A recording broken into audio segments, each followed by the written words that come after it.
எல்லாருமே நம்ம வீட்டுல பெரியவங்க கூட நமக்கெல்லாம் நிறைய அறிவுரைகள் இதெல்லாம் நமக்கு வழங்குறாங்க இல்லையா? எதனால் அவர்கள் நமக்கு வழங்குகிறார்கள் அப்படின்னா அவங்களுடைய எக்ஸ்பீரியன்ஸ். ஸோ நாம அந்த எக்ஸ்பீரியன்ஸை உபயோகப்படுத்தி நன்னிலை பெறணும் அப்படிங்கிறதுக்காக தான் நமக்கு எல்லாமே அட்வைஸ் செய்யறது இல்லையா? அதே மாதிரிதான் பகவானும் இந்த இந்த பிரபஞ்சத்துல நாம் எல்லாருமே ஒரு கட்டுண்ட ஆத்மாக்களாக நம்ம இந்த இடத்துல படைக்கப்பட்டிருக்கின்றோம் இல்லையா? நம்ம கர்ம பலனால இந்த பிரபஞ்சத்துல வந்திருக்கோம் அப்படின்னு ஜென்ரலாவே நம்ம ஓரளவுக்கு நமக்கு தெரியும் எதற்காக இந்த புவி வாழ்க்கையில வந்திருக்கோம், நம்ம செய்த கர்மங்களாலதான் வந்திருக்கோன்றது ஜென்ரலா நம்ம பேசக்கூடியது எல்லாமே உண்டு இல்லையா? சோ அப்படி இருக்கும் பட்சத்துல அதை நம்ம அந்த கர்ம பலன்ல இருந்து நம்ம விலகி எவ்வாறு செல்வது என்பதை பற்றி தான் நாம பார்க்க போகின்றோம். சோ பகவத்கீதையினுடைய மகிமை தான் என்ன, பகவத்கீதை என்னதான் நமக்கு சொல்றது, அந்த அதனுடைய மகிமையை பத்தி நாம கண்டிப்பா தெரிஞ்சுக்கணும் இல்லையா? சோ ஒரு நிமிஷம். கீத மகாத்மியத்தை பற்றி நம்ம சங்கராச்சாரியார் என்ன பாடியிருக்கார் அப்படிங்கிறதையும் நாம பார்க்கலாம்.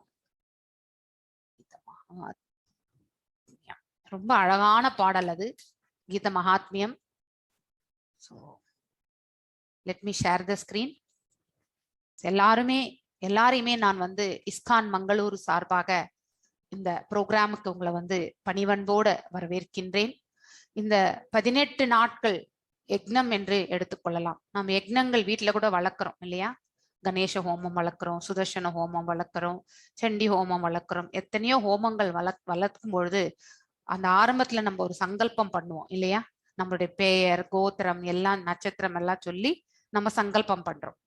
சங்கல்பம் பண்ணிட்டு அந்த ஹோமம் முடிகிற வரைக்குமே இருந்து அந்த அவிர்வாகம் எல்லாம் சமர்ப்பணமான பிறகு அதனுடைய அந்த இது நெத்திக்கு இட்டுண்டு தான் நம்ம அந்த இடத்தை விட்டே நம்ம அதாவது பிரசாதத்துக்காக செல்கின்றோம் இல்லையா? அதே மாதிரிதான் இந்த பகவத்கீதை 18 நாட்கள் நடக்க போகிறது. இந்த யக்னம் டெய்லியும் 1 மணி நேரம் நீங்க இந்த ப்ரோக்ராம்ல அவசியம் கலந்து கொள்ளணும்.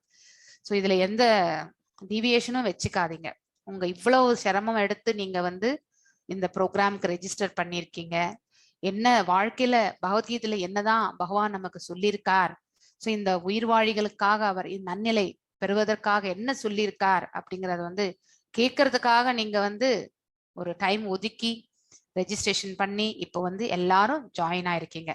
இதே இன்னைக்கு நான் பார்க்கக்கூடிய இந்த 33 மெம்பர்ஸ் கடைசி வரைக்குமே இந்த 18வது தினம் வரைக்குமே நீங்க கண்டினியூ பண்ணணும் அப்படிங்கிற பிரார்த்தனைகள் இப்ப 35 ஆயிருக்கு. ஸோ எத்தனை பேர் நீங்க இன்னைக்கு இருக்கீங்களோ அத்தனை பேருமே கடைசி 18வது நாள் வரைக்குமே நீங்க இந்த பிரயாணத்தை நீங்க மேற்கொள்ளணும். அதுக்கப்புறம் அட்வான்ஸ் லெவல் பிரயாணத்தை பற்றி 12வது நாள் சாப்டர்ல நம்ம மாதாஜி அவங்க சொல்லுவாங்க. இன்னைக்கு நாளைக்கு என்னுடைய கிளாஸ் இருக்கும். மாதாஜி கொஞ்சம் அவுட் ஆஃப் ஸ்டேஷன்.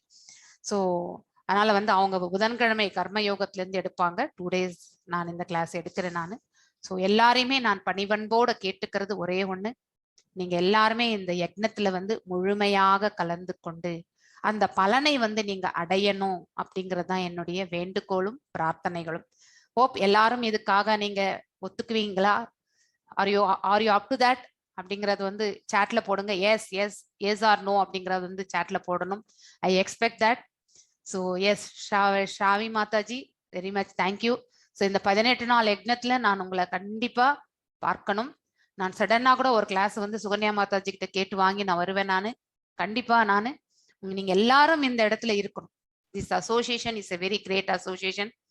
ஸோ கடைசி வரைக்கும் பக்தி பாதையில நம்மள நாம கண்டினியூ பண்றதுக்கு இந்த மார்க்கம் நமக்கு உபயோகப்படுகின்றது. எதற்கு நாம பக்தி செய்யணும், பக்தினால் என்ன பயன், அப்படி எல்லாத்தையுமே இந்த பகவத்கீதையினுடைய சாராம்சம் தான் என்ன சொல்றது இல்லையா? சோ இந்த உலோகத்துல நம்ம எத்தனையோ விதத்துல பக்தி செலுத்துறோம் இல்லையா? சோ நிறைய பேர் அவங்கவுங்களுடைய விருப்பப்பட்ட கடவுளை வணங்குகின்றோம். சோ எந்த கடவுளை வணங்கினால் நமக்கு என்ன, இந்த கடவுளை வணங்கினா நமக்கு என்ன, அதாவது எந்த பாதையை நாம் ஏற்றுக்கொள்கின்றோம் அப்படிங்கிற எல்லாத்தையுமே நம்ம இந்த பகவத்கீதையில தெரிஞ்சுக்க போறோம். சோ எல்லா கடவுள்களுமே நன்மையானவர்கள் தான், as long as நாம அவங்க கிட்ட பக்தி மட்டுமே செலுத்தும் போது. ஆனா எதையோ எதிர்பார்த்து நாம பக்தி மட்டும் செலுத்தக்கூடாது. அதுதான் நம்மள இன்னும் கட்டுப்பட்டு இன்னும் இந்த உலகத்துல வந்து திரும்பி வந்துகிட்டே இருப்போம். சோ அதையெல்லாம் பற்றி நம்ம வந்து இன்னைக்கு தொடங்குற இந்த யக்ஞத்துல இருந்து 18வது நாள் வரைக்குமே நாம பார்க்கத்தான் போகின்றோம். ஓகே, சோ நான் இப்ப உங்களுக்கு வந்து கீத மகாத்மியத்தை பற்றி சொல்லணும்னு நினைக்கிறேன். சோ கீத மகாத்மியம் வந்து ரொம்ப ஒரு நிமிஷம்.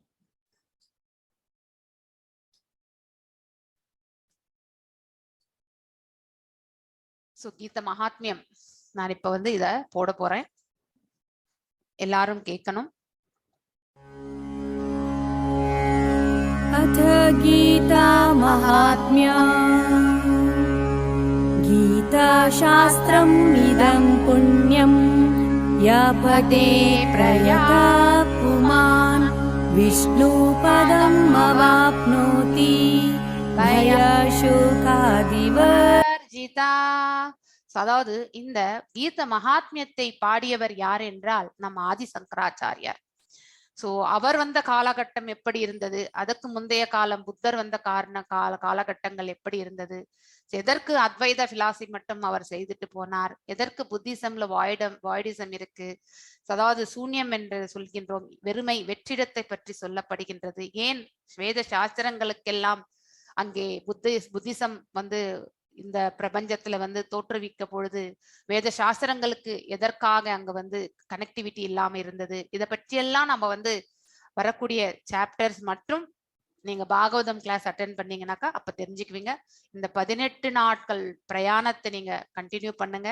அப்போ ஒரு பக்குவ நிலை வரும் உங்களுக்கு, இதை ஏற்றுக்கொள்ளக்கூடிய நிலை வரும் பொழுது அதுக்கப்புறம் நீங்க பாகவதம் கிளாஸ் வந்து நம்ம பாலாஜி பிரபு அதனுடைய லிங்க் வந்து கடைசியா ஒரு 15வது 16வது நாள்ல போடுவோம். கிருஷ்ணனுடைய பாதங்கள் இல்லையா, பயா சோகாதி, நமக்கு பயமே இருக்காது வாழ்க்கையில வந்து நம்ம பகவானுடைய பாதங்களில் நாம வந்து தஞ்சம் அடைந்தால் இந்த பிரபஞ்சத்துல எப்படிப்பட்ட செயலாக இருந்தாலும் அதை வந்து ஏற்றுக்கொண்டு அதை ஏற்றுக்கொள்ளக்கூடிய பக்குவ நிலைக்கு நாம சென்று அதை எதிர்கொண்டு நாம வந்து செயல்படக்கூடிய அந்த மார்க்கத்திற்கு நாம் செல்கின்றோம்.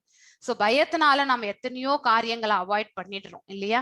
சோ இப்படி வந்தா இப்படி ஒருமே ப்ராப்ளம் வரும் அப்படின்னு நம்ம வந்து அந்த பயத்தினால நம்ம வந்து செய்யறது கிடையாது. ஆனா பயம் வந்து மிருத்யு எல்லாருக்குமே, அது அந்த காரணத்தை நம்ம புரிஞ்சுக்கணும். எப்பவுமே பயப்படக்கூடாது. பயம் என்பது நம்முடைய கடமைகளை செய்யும் பொழுது பயப்படக்கூடாது.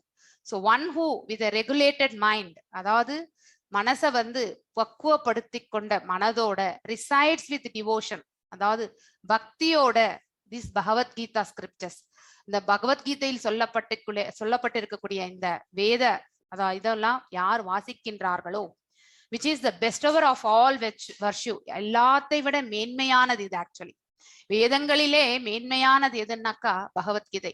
பகவத்கீதை வந்து எல்லா வேதங்களுடைய சாராம்சமும் கூட. சோ நாம எல்லா வேதங்களையும் படிக்கலன்னாலும் பகவத்கீதை ஒண்ணு படிச்சாலாவது நமக்கு வேதங்கள் என்ன சொல்லும், இந்த மனிதனுடைய வாழ்க்கை எப்படி அமைத்து கொள்ள வேண்டும், வழிமுறைகள், இததான் வந்து வேதங்கள் சொல்வதே. சோ அந்த வழிமுறைகளை எல்லாமே இந்த பகவத்கீதையில வந்து நாம வந்து பெறுகின்றோம்.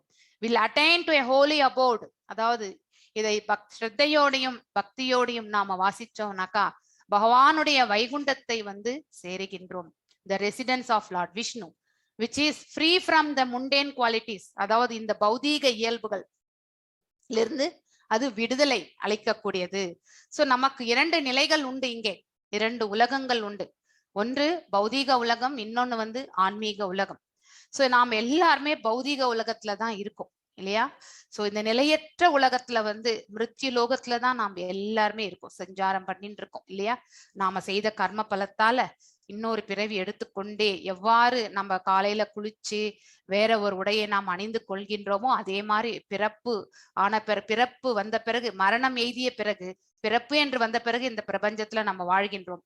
அதே மாதிரி வயோதிகம் வந்த பிறகு மரணத்தை வந்து ஸ்வீகரிக்கின்றோம். அந்த மரணம் அடைந்த பிறகு இந்த உடலில் இருக்கக்கூடிய, அதாவது இந்த ஜீவன் வந்து இன்னொரு உடலை வந்து ஏற்பதற்கு தயாராகின்றது. எவ்வாறு நாம வந்து ஒரு உடையை மாற்றிக் கொள்கின்றோமோ அதே மாதிரி உடை மாறி இன்னொரு உடலை நாம ஏற்றுக்கொள்ள தயாராகின்றோம். அதுதான் இந்த பிரபஞ்சம், அதுதான் இந்த பௌதீகம் என்று சொல்லப்படுவது. சோ நாம இந்த பௌதீகத்திலிருந்து நாம வந்து விடுதலை, குவாலிட்டிஸ், முண்டேன் குவாலிட்டிஸ்னா பௌதீக இயல்புகளிலிருந்து நாம based on the fear and lamentation. So பௌதீக இயல்புகள் என்னன்னாக்கா பயம், கோபம், அப்புறம் வந்து சோம்பேறித்தனம், பொறாமை, சோ பேராசை, இவை எல்லாம் பௌதீக இயல்புகள் தான். இவை அத்தனையிலிருந்து நம்ம இதெல்லாமே குப்பைகள் தான் நம்ம ஹிருதயத்துல வச்சிருக்கிறது. இந்த குப்பைகளை எல்லாம் நம்ம வந்து வெளியில தள்ளி விட்டுறோம். இந்த குப்பைகளை எவ்வளவு நேரம் நம்ம உள்ள வச்சிருக்கிறோமோ அவ்வளவும் நம்ம வந்து will be into the problems. இதெல்லாம் இந்த அழுக்கையெல்லாம் நம்ம உள்ளவே சுமந்துட்டே இருந்தோம்னு வச்சுக்கோ, நம்மளோட எண்ணங்களும் வந்து அதே போலதான் செயல்படும். சோ எண்ணங்கள் எவ்வாறு செயல்படுகின்றதோ அதற்கேற்றவாறு இந்த புலன்களும், மனசு, புலன்கள் எல்லாம் செயலாற்றி விடுகின்றது. இறுதியில அந்த பலன்களுக்கெல்லாம் நாம வந்து பந்தப்பட்டு விடுகின்றோம். சோ இதெல்லாம் நம்ம பகவத்கீதையில வாசிக்க போறோம். எஸ், गीताध्ययनशीलस्य प्राणायामा परस्य च नैव सन्ति हि पापानि पूर्वजन्मा कृतानि. இதை ஒருவர் வந்து if one reads Bhagavad Gita very sincerely, அதாவது சீரியஸா படிக்கணும், அதாவது அதுல வந்து லயித்து அதனுடைய முக்கியத்துவத்தை உணர்ந்து படிக்கணும். And with all seriousness, then by the grace of Lord, அதாவது பகவானுடைய கருணையால் the reactions of his past misdeeds, அதாவது அவனுடைய பூர்வ ஜென்ம கர்மங்கள், அதிலிருந்து he will not act upon him, அதாவது it will not act upon, அந்த கர்மங்கள்ல இருந்து அவன் விடுதலை அடைகின்றான், அந்த பாவ பலன்கள்ல இருந்து அவன் வந்து மோட்சத்தை அடைகின்றான். அப்படிங்கிறது தான் இந்த செகண்ட் ஸ்லோகத்தினுடைய மீனிங். சோ கீதையினுடைய மகிமையை எவ்வளவு அழகாக எடுத்துரைத்திருக்கின்றார் நம்ம ஸ்ரீபாத சங்கராச்சாரியார் அவர்கள். ஹரே கிருஷ்ண மாதாஜி. மலா நிர்மோச்சனம் பும்சா ஜலஸ்நானம் தினே தினே சக்ருத் கீதாம்பசி ஸ்நானம் சம்சார மலநாசனம். himself daily, நம்ம டெய்லி குளிக்கிறோம் இல்லையா? காலையில எழுந்த உடனே காலை கடன்கள் முடித்து ஸ்நானம் பண்ணி நம்ம வெளிப்புறத்துல இருக்கக்கூடிய அழுக்கு எல்லாத்தையும் கிளியர் பண்ணி அதுக்கப்புறம் தான் பூஜை புனஸ்காரம் டிஃபன் எல்லாமே நமது இல்லையா? அதே மாதிரிதான். ஆனா உள்ள இருக்கக்கூடிய அழுக்க நம்ம எப்படி களையிறது இல்லையா? வெளியில இருக்கிற அழுக்கு வந்து நம்ம கண்டிப்பாக களைந்து விடுகின்றோம். ஆனா மனசுக்குள்ள பேராசை, பொறாமை, அதே மாதிரி இன்னொருத்தரோட கம்பேர் பண்ணக்கூடிய அந்த சுபாவம், அதுக்கப்புறம் வந்து கோபம், இது எல்லாமே வச்சுட்டு இருக்கோம் நம்ம இல்லையா? இதெல்லாமே வந்து எப்படி நம்ம களைய முடியும்? So one if takes bath even once in the sacred Ganges water of Bhagavad Gita என்னும் இந்த புனித கங்கை நீரில் யாராவது ஒருவர் ஒரு முறையேனும் ஸ்நானம் செய்தால், for him the dirt of material life is altogether vanquished, அதாவது அவனுடைய பாவங்கள், அதாவது dirt means அழுக்கு, இந்த பௌதீக உலகத்தினுடைய அழுக்கு அவன் முழுமையாக வந்து கலைந்தெறியப்படுகின்றது. சோ இவ்வளவு பெரிய மகத்துவம் வாய்ந்தது இந்த பகவத்கீதை. கணேசம் நம்ம எல்லாருமே இப்ப ஜாயின் பண்ணியிருக்கோம். இந்த பிரயாணத்தை நம்ம வந்து கடைசி வரைக்கும் தொடரணும்ன்ற பிரார்த்தனைகளோட நம்ம நெக்ஸ்ட் ஸ்லோகத்துக்குள்ள போகலாம். गीता सुगीत कर्तव्या किमन्ये शास्त्रविस्तरे या स्वयं पद्मनाभस्य मुखा पद्मादिनिसृता. ஹரே கிருஷ்ணா மாதாஜி. ஹரே கிருஷ்ணா. மேக்ஸிமைஸ் பண்ணுங்க மாதாஜி, ஸ்கிரீன் குட்டியா தெரியுது. ஓகே, ஒரு நிமிஷம்.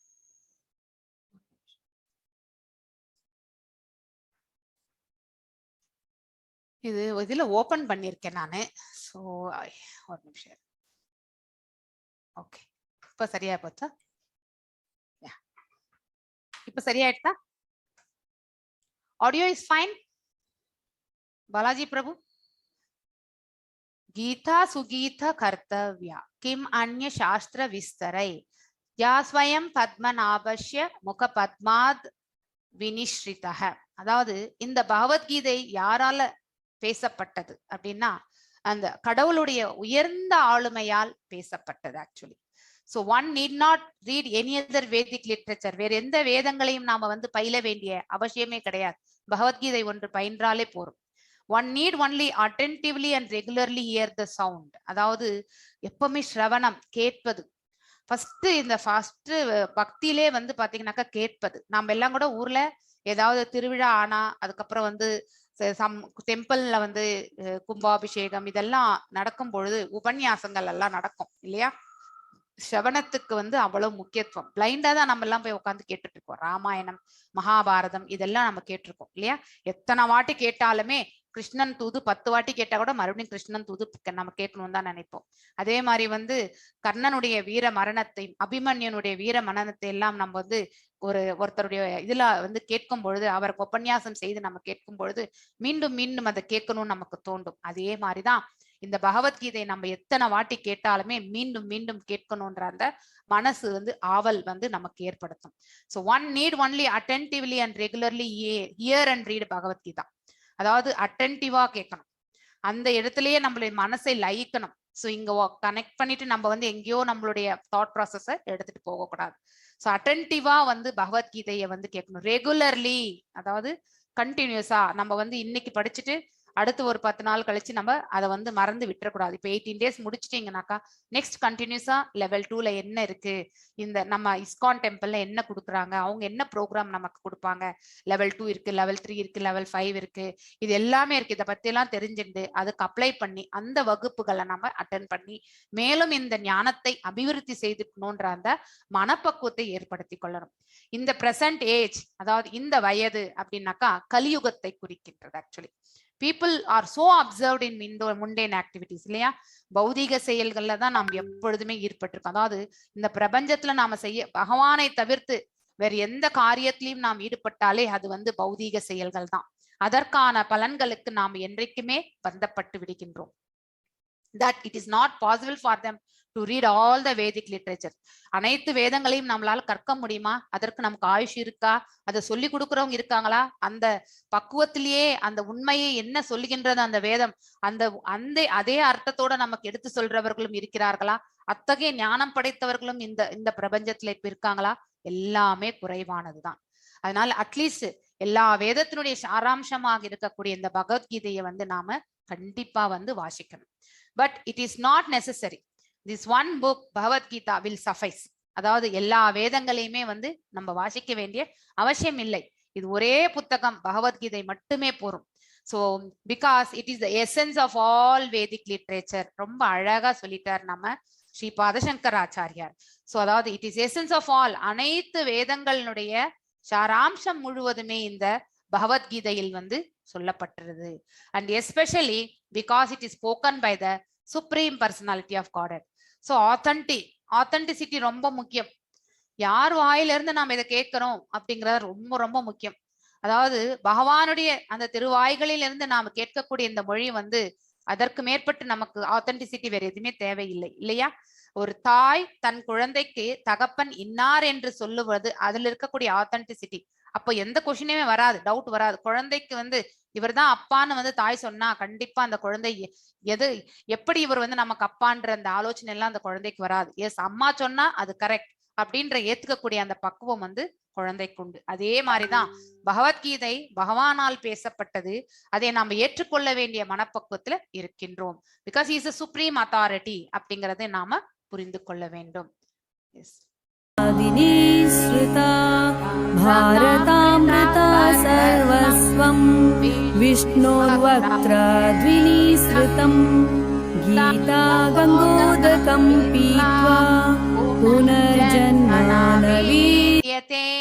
அதாவது என்ன சொல்கின்றது என்றால் வித்யதே by drinking the Ganges waters of the Gita. அதாவது பகவத்கீதை என்னும் அந்த கங்கை நீரை வந்து நாம வந்து பருகுவதால் the divine quintessence, அதாவது தெய்வீகமான அந்த சாராம்சத்தை, பகவத்கீதை என்ன சொல்கின்றது என்றால் தெய்வீகமான சாராம்சம் ஆஃப் மகாபாரத். அதாவது மகாபாரதத்தினுடைய அதாவது பீஷ்ம பருவத்துல தான் இந்த பகவத்கீதை என்பது பேசப்பட்டது இல்லையா?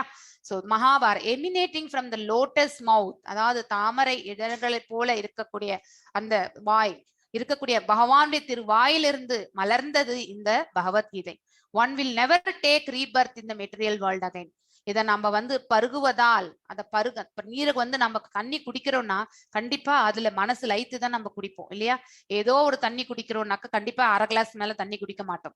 எஸ், நமக்கு தண்ணீர் குடிக்கிறதுனா அந்த தண்ணியினுடைய டேஸ்ட் வச்சு நம்ம வந்து இன்னும் ஒரு கிளாஸ் குடிப்போம். அதே மாதிரிதான் பகவத்கீதை என்னும் இந்த தேன் அமுதம் போன்று இருக்கக்கூடிய இந்த நீரை நாம பருகும் பொழுது யாருடைய வாய்களிலிருந்து திருவாயிலிருந்து மலர்ந்தது இந்த பகவத்கீதை? பகவானினுடைய திருவாயிலிருந்து மலர்ந்தது. அப்படிப்பட்டவர்கள் வந்து இந்த பிரபஞ்சத்துல மீண்டும் பிறவி எடுப்பது கிடையாது. இன் அதர் வேர்ட்ஸ், டிவோஷனலி ரிசைட்டிங் த கீதா, அதாவது பக்தியோடு கீதா கங்கோதகம் பித்வா புனர்ஜென்மனா வித்யதேன்னு சொல்லிட்டார். அவங்களுக்கு வந்து புனரப்பி ஜனனம் புனரப்பி மரணம் என்பது கிடையாது. அதாவது இந்த எப்படி இந்த ஜெயிண்ட் வில் மாதிரி நம்ம ஸ்டார்டிங் பாயிண்ட் எங்கேயோ பிறக்கின்றோம், அதே மாதிரி மரணமான பிறகு மீண்டும் வந்து பிறப்பு என்ற அந்த இடத்துக்கு தான் வந்து நிக்கிறோம் இல்லையா? அதே அந்த ஜெயிண்ட் வீலை நம்ம கண்டிப்பா கட் பண்ணணும். அப்படின்னா இந்த பக்தி பாதையில நம்ம செல்லும் பொழுது நாம அந்த பாதைக்கு செல்ல முடியும். மோட்சத்திற்கான மார்க்கத்தை நாம கண்டிப்பாக புரிந்து கொள்ளலாம். The cycle of birth and death is terminated. அங்கே வந்து அது துண்டிக்கப்படுகின்றது. வித்யதே சர்வோபனிஷதோ காவோ துக்தா கோபாலநந்தனா பார்த்தோ வத்ஸ சுதீர் போக்தா துக்தம் கீதாமிருதம் மஹத்.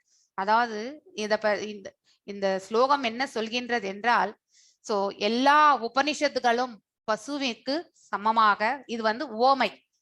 சோ உபனிஷத்துகள் எல்லாம் பசுவிற்கு நம்ம வந்து சம்பந்தப்படுத்துகின்றோம். சோ அந்த பசுவனுடைய பாலை கற்பவர் வேறு யாரும் கிடையாது, நம்ம கிருஷ்ண பரமாத்மா தான். த சன் ஆஃப் நந்தா, நந்த கோபன் வந்து பாத்தீங்கன்னாக்கா அந்த பாலை கறப்பவர். அர்ஜுனா வந்து கன்றுக்குட்டி. அர்ஜுனா மற்றும் கன்றுக்குட்டி கிடையாது. நாம் எல்லாரும் இப்ப இந்த பகவத்கீதை கேட்டு இருக்கோம். நாம் எல்லாரும் கூட ஒரு பசுக்கு கன்றுக்குட்டிகள் தான். The beautiful nectar of the Gita is the milk. அதாவது அவர் கறந்த அந்த பால் இல்லையா, அந்த பால் தான் வந்து எதற்கு வந்து ஒப்பிடப்பட்டிருக்கின்றது என்றால், பசுனுடைய பசும்பாலை வந்து பகவத்கீதையினுடைய அதாவது அமுதம் போன்ற அந்த அதாவது பாத்தீங்கன்னாக்கா அவர் சொல்லக்கூடிய அந்த இன்ஸ்ட்ரக்ஷன்ஸ், அதாவது அவர் போதனைகள் எல்லாமே வந்து பசுவனுடைய பாலுக்கு வந்து ஒப்பிடப்பட்டுள்ளது. அந்த ஃபார்ச்சுனேட் டிவோட்டிஸ், அதாவது நாம் எல்லாருமே அதிர்ஷ்டமான பக்தர்கள் தான். So are the fine தீசிஸ்டிக்னாக்கா அதாவது ஆத்திகவாதிகள் என்று பெயர். சோ இன்டெலெக்ட், அந்த புத்தியோடு நாம் எல்லாருமே வந்து we are the drinkers and enjoyers of that milk. அந்த பாலை அருந்துபவர்களும் அதனால நாம பேரின்பமும் அடைகின்றோம். சோ கீதையை நம்ம வாசிக்கிறதுனால இந்த ப்ராவர்ப் வந்து நம்ம ஞாபகம் வச்சுக்கணும் இல்லையா? சோ சர்வோபனிஷதோ காவோ தோக்தா கோபால நந்தனா பார்த்தோ வர்ஷஹ சுதீர் போக்தா துக்தம் கீதாமிருதம் மஹத்.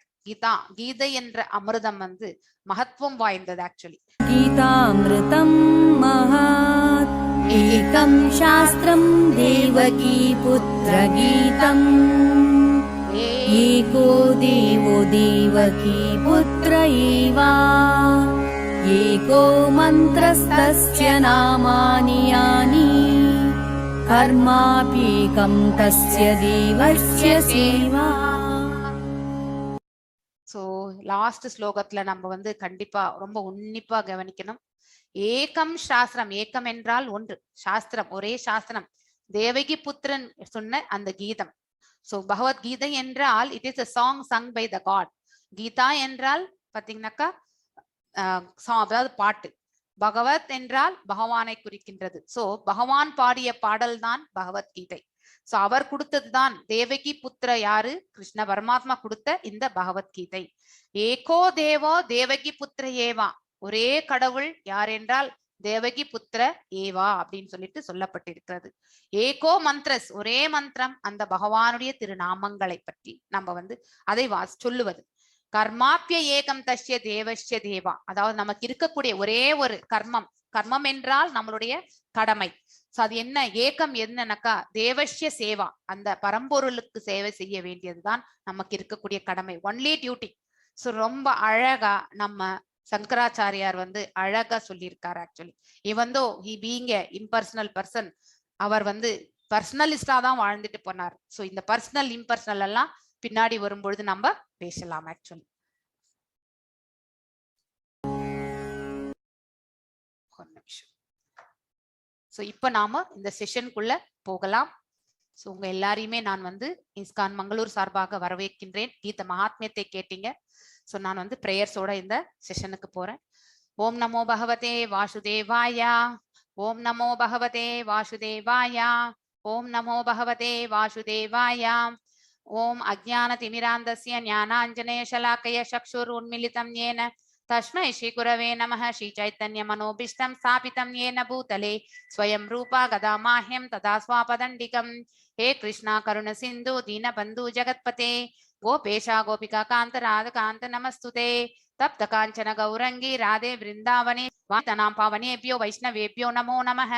जय श्री कृष्ण चैतन्य प्रभु नित्यानंद श्री अद्वैत गदाधार श्रीवासदि गौर भक्त वृंदा. हरे कृष्णा कृष्ण कृष्ण हरे हरे हरे राम राम राम हरे हरे. சோ 18 நாட்களில் பகவத்கீதை உண்மை உருவில். சோ உண்மை உருவில் எதற்கென்றதை நாம் இங்க பார்க்க போறோம். இஸ்கான் நிறுவனத்தினுடைய நிறுவன ஆச்சாரியார், அதாவது ஏசி பக்தி வேதாந்த தவத்திரு, அதாவது ஏசி பக்தி வேதாந்த சுவாமி பிரபுபாதருடைய போதனைகள் அடிப்படையில், அதாவது அவருடைய விளக்க உரைகள், ஸ்லோகங்கள் எல்லாம் பகவான் ஆல்ரெடி சொல்லிட்டு போயிட்டார். அதற்கான உள்ளபடியான விளக்க உரைகளை வந்து நம்ம பிரபுபாதருடைய விளக்க உரைகள் தான் நாம வந்து படிக்க போகின்றோம். சோ அவருடைய இந்த பிக்சர் வந்து எதுன்றத வந்து பின்னாடி ஒரு நெக்ஸ்ட் ஸ்லைட்ல நாம பார்க்க போகின்றோம். இங்க இந்த ஃபர்ஸ்ட் பிக்சர் வந்து நம்ம பிரபுபாதருடையது. அவர் சிறு பிராயம் 5 வயதுல வந்து அவர் ஒரு வங்காள, அதாவது பிராமண குடும்பத்தில் பிறந்தவர். சோ அதாவது ஒரு வைணவ குடும்பத்துல தான் அவருடைய பிறப்பு ஏற்பட்டது. சிறு வயதிலே அவர் வந்து ஜெகநாத ரத யாத்திரை செய்யணும்னு சொல்லும் பொழுது அவருடைய தந்தையார் வந்து அந்த வீட்டுல இருக்கக்கூடிய பொருட்களை வைத்தே அவர் வந்து ரத யாத்திரை வந்து ரதத்தை செய்து தன்னுடைய தோழர்களோட வந்து அந்த ரத யாத்திரையை அவர் வந்து நடத்தினார். இதுதான் அந்த பிக்சர் வந்து. அதுக்கடுத்து அப்ப ஆங்கிலேயர்கள் ஆட்சி நடந்து கொண்டிருந்த காலம்.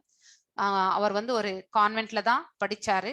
அவருடைய ஃப்ரெண்ட் வந்து ஒரு வாட்டி அவருடைய குரு, பின்னாடிதான் அவர் குரு ஆனார். ஆனா இந்த குருவை அழைச்சிட்டு போய் காட்டினதுக்காக அவர் ஃப்ரெண்டோட போறார். இதுதான் பிரபுபாதர் இங்க உட்கார்ந்து இருக்கிறது, அவருடைய இளமை பருவம். சோ அந்த குருவை தரிசிக்க சென்றார். அங்கே சென்ற பிறகு அவரையே வந்து குருவாக ஏற்றுக்கொள்ளக்கூடிய அந்த நிலைக்கு சமஸ்கிருதத்துல வந்து வல்லுனர். அதுக்கப்புறம் இவரை வந்து ஆன்மீக குருவாக ஏற்றுக்கொண்டார். சோ அவருடைய அதாவது வழிநடத்துதல்ல வந்து 80 புத்தகங்களை எழுதியிருக்கார். 108 ஆலயங்களை அமைத்தார் அந்த 12 ஆண்டு காலம். சோ நம்ம கூட பிரபுபாத பிரணதி வாசிக்கிறோம் இல்லையா? நமோ ஓம் விஷ்ணு பாதாய கிருஷ்ண பிரேஷ்டாய பூதலே ஸ்ரீமதி பக்தி வேதாந்த சுவாமினி இது நாமினே நாமஸ்தே சரஸ்வதி தேவே கௌரவானே பிரச்சாரினே நிர்விசேஷ சூன்யவாதே பశ్చాயத்தே தேசதாரினே. இது பிரபுபாதருடைய பிரணதி. சோ அவருடைய குரு வந்து சரஸ்வதி தாக்கூர். இவர் தான் உட்கார்ந்து இருக்கிறவர். சாரஸ்வதே என்பது ஒரு பிராமண ஃபேமிலியினுடைய நேம். சோ அந்த குடும்பத்தை சேர்ந்தவர் தான் இவர் வந்து பக்தி சித்தாந்த சரஸ்வதி தாக்கூர், பிரபுபாதருடைய குரு. சோ இவர் வந்து 32nd குரு. யாரு? நம்ம பிரபுபாதர். சோ ரைட் ஸ்டார்டிங் ஃப்ரம் கிருஷ்ணால இருந்து 32வது ஆச்சாரியா வந்து நம்ம பிரபுபாதர். சோ நீங்க இன்ட்ரடக்ஷன் அந்த Bhagavad Gita book as it is open பண்ணீங்கன்னாக்கா அந்த லாஸ்ட் பார்ட் ஆஃப் முன்னுரையில பாத்தீங்கன்னாக்கா உங்களுக்கு வந்து 32 ஆச்சாரியார்களுடைய பெயர்களுமே இருக்கும். சோ அந்த மாதிரி இவர் வந்து அவருடைய எழுத்து நம்மள வந்து சிம்பிளிசிட்டியா இருக்கும். அவருடைய எழுத்துக்கள் நம்ம வாசிச்சு அதை ஈஸியா நம்மளால புரிந்து கொள்ள முடியும். சோ இது அவருடைய, அதாவது அவருடைய விளக்க உரைகள், அவருடைய உபன்யாசங்கள். இது வந்து அவருடைய ஜர்னல்.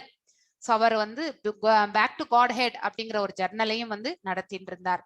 சோ முதல்ல அவர் வந்து 1965ல அவர் எல்லாவற்றையுமே, அதாவது அவருடைய குரு சொன்ன பிரகாரம் எல்லாமே செய்து கொண்டிருந்து பகவத்கீதை, பாகவதம் இது எல்லாமே வந்து அவர் became வெரி ஸ்காலர்லி. அதுக்கப்புறம் அதனுடைய டிரான்ஸ்லேஷன்ஸ் எல்லாமே அவர் வந்து தயார் பண்ணிட்டு இருந்தார். சோ அவருடைய குருனுடைய ஒரே ஒரு வேண்டுகோளுக்கு என்னக்க வெஸ்டர்ன் கண்ட்ரீஸ்ல போய் நீ வந்து இதை பரப்பணும் அப்படின்ற வந்து சொன்னார். மேற்கத்திய நாடுகள்ல வந்து நீ பகவானுடைய அந்த கிருஷ்ண உணர்வை நீ பரப்பணும்னு சொல்லியிருந்தார். அதனால வந்து அந்த சரக்கு கப்பல்ல வந்து பாத்தீங்கன்னாக்கா 40 ரூபாய் 2 புஸ்தகங்கள், அதாவது அவருடைய பெட்டியோட 2 அதாவது ட்ரெஸ் அதோட தான் வந்து அவர் வந்து இந்த சரக்கு ஜலவாயு அப்படிங்கிற அந்த சரக்கு கப்பல்ல வந்து சென்றார். போஸ்டன் சிட்டில போய் இந்த மாதிரி பார்க்ல உட்காந்துட்டு சங்கீர்த்தனத்தை செய்தார், மகாமந்திர சங்கீர்த்தனத்தை செய்தார். சோ ஜான் ஹாரிசன் என்றவரும் பாத்தீங்கன்னாக்கா புகழ்பெற்ற அவரு பாடகர். அவரும் வந்து இவருடைய இந்த இஸ்கான் இயக்கத்தை வந்து பின்பற்றினார். இதெல்லாமே அந்த பிக்டோரியல் ரெப்ரசன்டேஷன் தான். Great work has been done by him. இது வந்து நியூஸ் பேப்பர், அதாவது பாத்தீங்கன்னாக்கா அந்த ஏஜென்சி பீப்புளோட வந்து மீட் பண்றது. இந்த பேக் டு காட் ஹெட் அப்படிங்கிற அந்த ஜர்னலை வந்து பிரபுபாதர் வந்து நடத்தி இன்னும் கூட I think it will be there. இந்த 80 புஸ்தகங்கள் வந்து அவர் எழுதினார். அவருடைய அதாவது 1965 இருந்து 77 வரைக்கும் தான் அவருடைய இந்த 12 ஆண்டு காலம் வந்து அவருடைய செயல்பாடுகள் இருந்தது. சோ அவருடைய பிரயாணங்கள் வந்து நியர்லி 25 நாடுகளை வந்து பிரயாணம் செய்திருக்கிறார் இந்த அகிலம் முழுவதுமே அவர் வந்து. அதனால்தான் இந்த போட்டோகிராஃபி. நம்ம ஸ்ரீ ராதா கோவிந்தா டிடிஸ்க்கு நம்மளுடைய பணிவான நமஸ்காரங்களை தெரிவிச்சுட்டு நாம இந்த செஷனுக்குள்ள போகலாம். ஸோ எதற்காக, அதாவது இது நம்ம இஸ்கான் மங்களூருடைய அட்ரஸ். ஸோ இந்த இஸ்கான் கோயில் தலைவர் நம்ம, அதாவது his holy grace, holiness grace Namanishta Das, அவர் வந்து அதாவது ஐஐடி கான்பூர்ல படிச்சவர். அவர் வந்து ஸோ பிடெக் பண்ணியிருக்காரு. நியர்லி 20+ இயர்ஸா வந்து இந்த மேங்களூர் டெல்டால எல்லா காலேஜஸ்லயுமே அவர் வந்து இந்த பகவத்கீதையை பற்றி, சயின்ஸ் அண்ட் ஸ்பிரிச்சுவாலிட்டியை பற்றி வந்து நிறையவே அவர் கிளாஸஸ் எடுத்திருக்காரு. So is known in that Mangalore இதுல வந்து. ஸோ அவ்வளோ great service and very elevated devotee, very humble person, so very such a nice person. So எல்லாருக்குமே இந்த கோவிட் வந்தப்போ என்னை பற்றி நான் உங்களுக்கு அறிமுகப்படுத்திக்கணும். ஸோ அதாவது ஜூன் 20 அப்போ வந்து ஃபர்ஸ்ட் பேட்ச் ஸ்டார்ட் பண்ணும்போது நான் ஃபர்ஸ்ட் பேட்ச்ல தான் ஜாயின் ஆனேன். 6 monthsல டீடைல் கோர்ஸ் எல்லாமே கொஞ்சம் கத்துண்ட பிறகு ஸோ 1 fine day தமிழுக்கு, அதாவது ஃபர்ஸ்ட் இங்கிலீஷ் ஹிந்தி மட்டும் தான் இருந்தது லாங்குவேஜஸ். அதுக்கப்புறம் தான் பிற மொழிகள் எல்லாமே, கன்னடா, அதுக்கப்புறம் வந்து தமிழ், தெலுங்கு, மலையாளம், இது எல்லாமே ஸ்டார்ட் ஆச்சு. ஸோ ஜூன் 21ல வந்து ஜனவரி 21ல தான் ஃபர்ஸ்ட் தமிழ் வந்து 18 days வந்து ஸ்டார்ட் ஆச்சு ஆக்சுவலி. ஸோ அப்போ நான் ஒரே ஒரு டீச்சர் மட்டும் தான் இருந்தேன். இப்போ இந்த தமிழ் டீம் வந்து எவ்வளோ பேர், 20 பேர் கிட்டத்தட்ட இருக்கும். அட்மின்ஸ், டீச்சர்ஸ் மட்டுமே 12 பேர்கள் இருக்காங்க. ஸோ அட்வான்ஸ் கிளாஸஸ் வந்து நடந்துட்டு இருக்கு. இவ்வளவுமே ஃப்ரீயா தான். பக்தி சாஸ்திரி வந்து நீங்க வேற இஸ்கான்ல படிச்சீங்கன்னாக்கா கண்டிப்பா நீங்க பே பண்ணி தான் படிக்கணும். ஆனா நம்ம பிரபுஜி வந்து அதை ஃப்ரீயாவே வந்து சொல்லி கொடுக்குறார். ஸோ நீங்க அந்த நாம ஜபங்களுடைய ரவுண்ட்ஸ் வச்சுதான் நீங்க ஒவ்வொரு லெவலுக்குமே மூவ் ஆவீங்க. அதை பற்றி வரக்கூடிய கிளாஸ்ல வந்து நம்ம சுகன்யா மாதாஜி உங்களுக்கு எடுத்துரைப்பார். அப்ப நீங்க வந்து பாத்துக்கலாம். சோ பகவத்கீதை பற்றி இங்க என்ன சொல்லப்பட்டிருக்கு பார்க்க, மகாத்மா காந்தி என்ன நினைக்கிறார் அப்படிங்கறத வந்து பார்க்கின்றோம். பகவத்கீதை என்பது நமது எல்லா பிரச்சனைகளுக்கும் பதில்களை கொண்ட ஒரு காவிய வேதம்னு சொல்லிட்டார். யாரு? நம்ம மகாத்மா காந்தி. இது மகாத்மா காந்தியால் ஒரு ஆன்மீக அகராதி, it is a spiritual dictionary என்று கருதப்பட்டது. எதுக்கு வேணுமன்னாலும் நீங்க, அதாவது மீனிங், டிக்ஷனரின்னா என்ன, சோ ஏதாவது ஒரு வார்த்தைக்கு மீனிங்னா உடனே நம்ம போய் டிக்ஷனரியை தான் பார்ப்போம் இல்லையா? அதே மாதிரிதான் நம்ம வாழ்க்கையில என்ன பிரச்சனையா இருந்தாலும் அதுக்கு சொல்யூஷன் வந்து பகவத்கீதையில இருக்கு. அந்த அகராதியில தான் போய் நாம வந்து தேடி கண்டுபிடிக்கணும். இது உலகெங்கிலும் உள்ள பல தலைவர்களுக்கு உத்வேகம் அளிக்கக்கூடிய புத்தகம். அதாவது அதாவது எனர்ஜெட்டிக்கா மாறி அவங்களுடைய செயல்பாடுகள்ல வந்து அவர்கள் ஸ்திரத்தன்மையை பெறுவதற்கு இந்த புக் வந்து, அதாவது இந்த பகவத்கீதையினுடைய போதனைகள் வந்து பெரிதுமே உதவுகின்றது. S, next. சோ கீதையை தியானிப்பவர்கள், இது வந்து மகாத்மா காந்தியினுடைய ரியலைசேஷன். அவர் சொல்றார், ஒவ்வொரு நாளும் புதிய மகிழ்ச்சியையும் புதிய அர்த்தங்களையும் பெறுவர். நீங்க டீப்பா அதனுடைய அனலைசிஸ் கொண்டு போக போக உங்களால வந்து அது மேலும் மேலும் இன்னும் டெப்தா வந்து அந்த ஸ்லோகம் என்னதான் நமக்கு சொல்ல வர்றது என்பதை நம்மளால புரிந்து கொள்ள முடியும். இது ஜான் ஹாரிசன், அவருடைய உணர்தலை என்ன சொல்லியிருக்காருன்னு நீங்க பார்க்கிறோம். நான் பகவத்கீதையை படித்து கடவுள் இந்த பிரபஞ்சத்தை எவ்வாறு படைத்தார் என்பதை பற்றி சிந்திக்கும் பொழுது இல்லையா, நாம ஏதோ ஒரு ப்ராடக்ட் டெவலப் பண்ணோம்னாலே அதுக்கு எவ்வளவு R&D பண்றோம், அதுக்கு குவாலிட்டி டெஸ்ட் பண்றோம் இல்லையா, அதுல வந்து எல்லாமே பக்கா ஆகி அதுக்கப்புறம் தான் மார்க்கெட்டுக்கே கொண்டு வரும். அதுக்கு வந்து ஒரு ப்ராடக்ட் டெவலப் பண்றதுக்கே 1 வருஷம் மட்டும் எடுத்துக்கிறோம் இல்லையா. ஆனா இந்த அண்டங்களை எல்லாம் அவர் படைக்கணும்னா அவருக்கு எவ்வளவு ட்ரைனிங் இருக்கணும் இல்லையா, அவர் எவ்வளவு நாலேஜபிளா இருக்கும், அது எல்லாமே நாம புரிந்து கொள்ள வேண்டும். பகவான் இந்த பிரபஞ்சத்தை எவ்வாறு படைத்தார், அதுவே நமக்கு வந்து ஆச்சரியமான விஷயம் இல்லையா. எல்லாரும் ஒரு போல கிடையாது, நம்ம ஒவ்வொருத்தரும் ஒவ்வொரு விதமாக இருக்கின்றோம். எவ்ரிஒன் இஸ் இண்டிவிஜுவல் ஹியர் இல்லையா. சோ என்னுடைய சுபாவமே அடுத்தவங்களுக்கு இருக்காது, ஏதோ ஒண்ணு காமனா இருக்கலாமே தவிர I have my own uniqueness. எனக்கு இருக்கக்கூடிய, அதாவது எனக்கே உரித்தான சுபாவம் என்கிட்ட இருக்கும். எல்லா சுபாவமும் ஒரு போல இருக்கிறது கிடையாது, எல்லா மக்களுமே ஒரு போல கிடையாது. அதே போலதான் ஒரு தாயின் வயிற்றுல பிறந்த 10 பிள்ளைகளா இருந்தாலும் அந்த 10 பிள்ளைகளுக்குள்ளேயே நிறைய வேறுபாடுகள் உண்டு. அதே மாதிரிதான் அப்படி வேறுபாடோட இங்க படைக்கிறதுக்கு பகவானுக்கு நிறைய ஞானமும் தேவை இல்லையா. இந்த ஹையஸ்ட் லெவல் ஆஃப் ஞானா வந்து அவருக்கு தான் உண்டு என்பதை நாம செகண்ட் அத்தியாயத்துல படிப்போம். மற்ற அனைத்தும் மிதமிஞ்சியதாகவே தெரிகின்றது இல்லையா? இந்த பிரபஞ்சத்துல எதுவுமே நமக்கு அதிகமாக தான் தெரிகின்றது. இந்த அதிகமாக இருக்கக்கூடியதை நம்மளால உணரத்துக்கான அந்த ஞானம் நமக்கு கிடையாது. சோ எதற்கு வந்து இஸ்கான் பகவத்கீதை வந்து நாம வந்து what way it is highest அப்படிங்கிறதையும் நாம வந்து உண்மை உருவில் ஏன் எதற்காக நாம் அதை வந்து படிக்கணும்.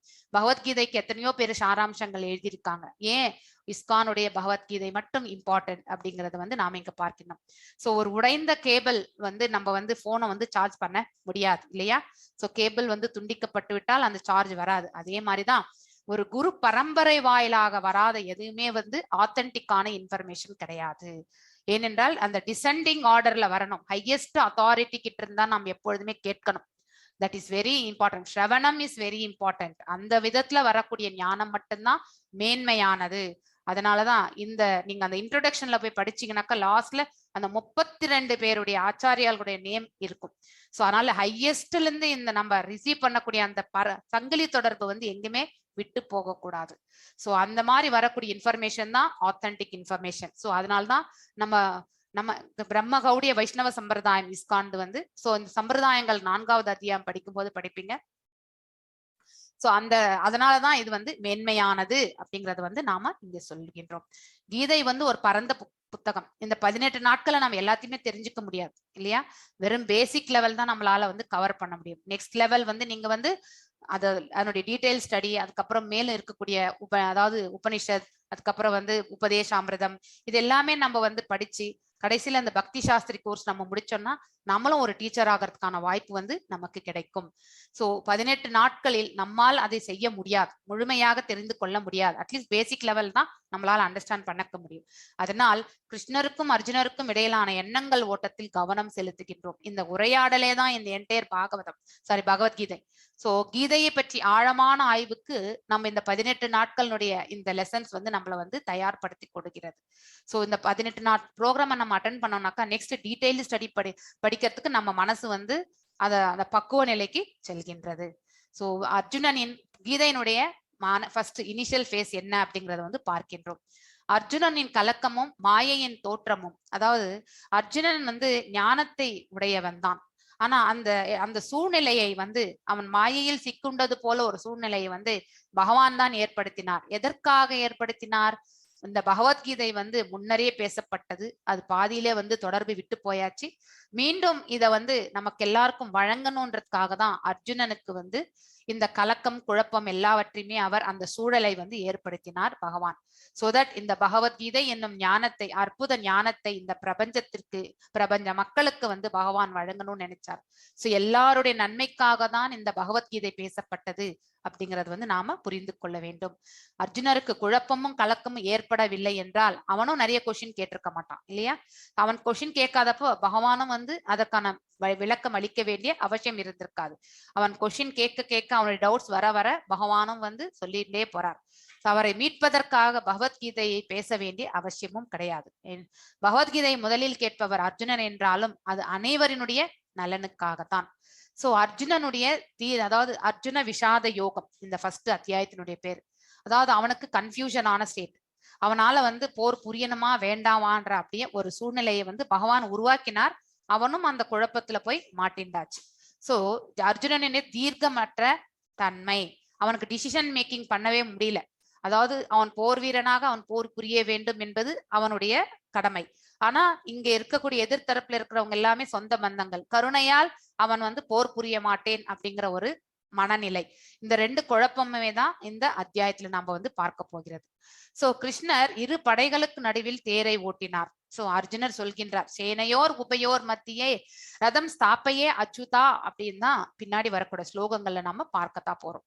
சோ குருஷேத்திர போரில் போராட அர்ஜுனர் வந்து சிரமப்பட்டார். ஏனென்றால் அந்த மாயையை வந்து அதாவது கிரியேட் பண்ணதே வந்து பகவான் தான். அவர் கிருஷ்ணரிடம் சரணடைந்தார். சோ அதாவது ஃபர்ஸ்ட் அத்தியாயம் வரைக்குமே அவர் கொஷின்ஸ் நண்பர் என்ற முறையில தான் இருப்பார். 2.7ல தான் அந்த ஸ்லோகத்துலதான் வந்து அவர் வந்து சரணடைஞ்சிருவார். கார்பண்ய தோஷோ பகத் சுபாவக அந்த ஸ்லோகம் வரும்பொழுது வந்து எனக்கு வந்து நிச்சயமாக நல்வழி எது என்று எனக்கு நீங்கள் எடுத்துரைங்கள், நான் உங்களிடம் சரணடைந்த புகலிடம் புகுந்த சீடன் நான் அப்படின்னு சொல்லிட்டு அர்ஜுனர் வந்து சொல்லுவார். அந்த 2 பாயிண்ட் அது வரைக்குமே அவர் வந்து குழப்பமா தான் இருப்பார். இதன் விளைவாக இந்த பகவத்கீதை வந்து பேசப்பட்டது.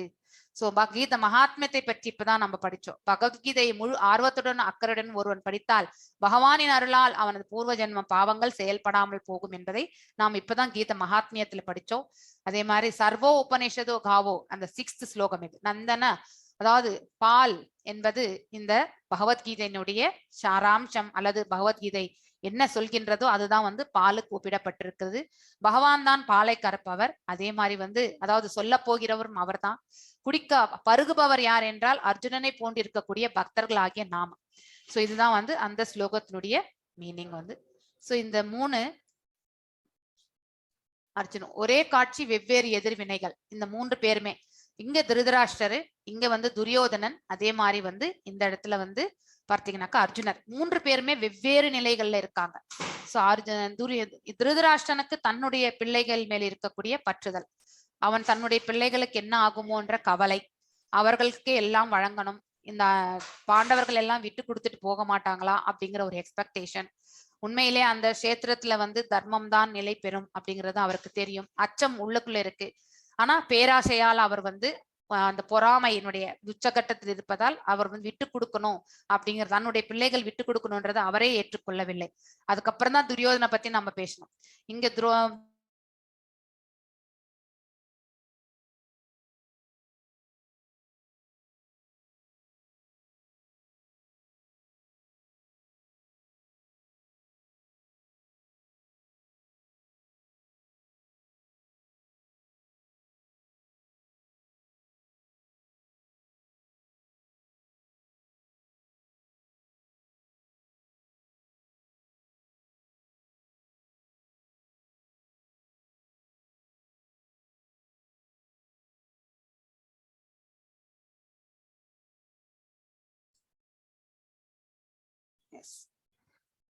நானே ரெக்கார்ட் பண்ணிட்டு இருக்கேன். ஸோ அதுக்கப்புறம் வேணா உங்களுக்கு ஷேர் பண்றேன், நீங்க அதை போட்டிருக்கேன். ஸோ இங்க துரியோதனன் வந்து தன்னுடைய குருவா இருக்கக்கூடிய துரோணாச்சாரியர் கிட்ட வந்து அவர் செய்த தவறை வந்து சுட்டி காட்டக்கூடிய அந்த விளக்கங்கள் தான் இந்த பார்வை. அர்ஜுனன் வந்து எதிர்த்தரப்பில் இருப்பவர்கள் அனைவரும் தன்னுடைய சொந்த பந்தங்கள், உறவினர்கள், நண்பர்கள், தன்னுடைய மக்கள் என்று நினைத்து ஒரு உயிரை கொள்வது பாவம் என்று வேதத்துல சொல்லப்பட்டிருப்பது போல அவன் வந்து இந்த உயிர்கள் எல்லாம் மடியத்தான் வேண்டுமா, இந்த போர் புரியத்தான் வேண்டுமா, அப்படி நாம் ஆட்சி புரியத்தான் வேண்டுமா அப்படிங்கிற ஒரு அந்த முடிவுக்கு வருகின்றார் யாரு? அர்ஜுனர். இதுதான் ஒவ்வொரு வெவ்வேறு நிலைகளை நாம் இங்கே காண்கின்றோம். சோ ஃபர்ஸ்ட் ஸ்லோகம். திருதராஷ்டிர உவாச்ச தர்மக்ஷேத்ரே குருக்ஷேத்ரே சமவேதா யுயுத்சவஹ மாமகா பாண்டவா சைவ கிமகுருவத்த சஞ்சயா. அதாவது திருதராஷ்டர் சொல்கின்றார், அவர் என்ன கூறுகின்றார் என்றால் தர்மக்ஷேத்திரமான குருக்ஷேத்திரம், அதாவது அந்த கஷேத்திரத்துக்கு எதுக்கு தர்மக்ஷேத்திரம் என்று பெயர் வந்தது அப்படின்னுட்டு நம்ம அதை ஃபர்ஸ்ட் தெரிஞ்சுக்கிறோம். பரசுராமர் அதாவது அதர்மம் புரிந்த சத்திரியர்களை வதைத்த ஸ்தலம் அது. சோ அதாவது காத்தவீரிய அர்ஜுனர் என்பவர் அவருடைய அதாவது ஜமத்கனி முனிதான் வந்து பரசுராமருடைய தந்தை. அவரிடத்தில் வந்து இந்த சுரபி பசு மாதிரி காமதேனு பசு இருந்தது. அதை கவர்ந்து செல்வதற்காக வந்தார்கள் அவர்கள். அவர் பரசுராமருடைய தந்தை அதை கொடுக்க மறுத்து விட்டார். அதனால அவரை கொன்றுவிட்டு அந்த பசுவை வந்து கவர்ந்து சென்று விடுகிறார்கள். அங்கே வந்த பிறகு பரசுராமருக்கு தன் தந்தைக்கு என்ன நேர்ந்தது, எவ்வாறு இந்த தவறு இழைக்கப்பட்டது அப்படிங்கிறத வந்து காண்கின்றார். அதுக்கப்புறம் அதர்மம் எங்கே இருந்து இந்த அதர்மம் தோன்றியது என்பதை அவர் ஆராய்ந்து அந்த அதர்மத்தை வந்து அடியோடவே அழிக்கணும்னு நினைச்சதுதான் அந்த ஸ்தலத்துலதான் அதர்மம் புரிந்த அந்த காத்தவீரிய அர்ஜுனன் அவருடைய பிள்ளைகள் எல்லாருமே வந்து வதை தெரிந்தார் பரசுராமர். சோ அப்படிப்பட்ட அதாவது தர்மத்தை ஸ்தாபித்த தலம் அது ஒண்ணு ரீசன். இரண்டாவது தேவர்கள் எல்லாம் அங்கே வந்து தர்ம காரியங்கள் செய்யக்கூடிய ஸ்தலம் அது. அவர்கள் வந்து அந்த ஒரு புண்ணிய கஷேத்திரமாக கருதப்பட்டது. அப்படி அந்த ஸ்தலத்திற்கு பெயர் வந்து குருக்ஷேத்திரம் என்று பெயர். அங்கே அந்த ஸ்தலத்துல வந்து தர்மத்தை ஸ்தாபிக்கணும்ட்டு தான் பகவான் வந்து அந்த ஸ்தலத்தை வந்து தேர்ந்தெடுத்தார். போர் புரிய விருப்பம் கொண்டு ஒன்று கூடிய பிறகு, அதாவது இந்த பக்கம் கௌரவர்கள் அந்த பக்கம் பாண்டவர்கள் இருவருமே வந்து எதிர்த்துல நின்றுட்டு இருக்காங்க.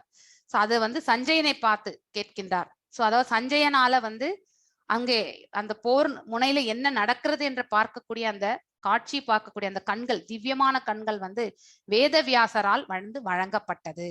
சோ அவர் அந்த அரண்மனையிலேயே உட்கார்ந்துட்டு திருதராஷ்டிரனுக்கு அந்த போர் முனையில என்ன நடக்கிறது என்பதை எல்லாமே அழகாக எடுத்துரைக்கின்றார்.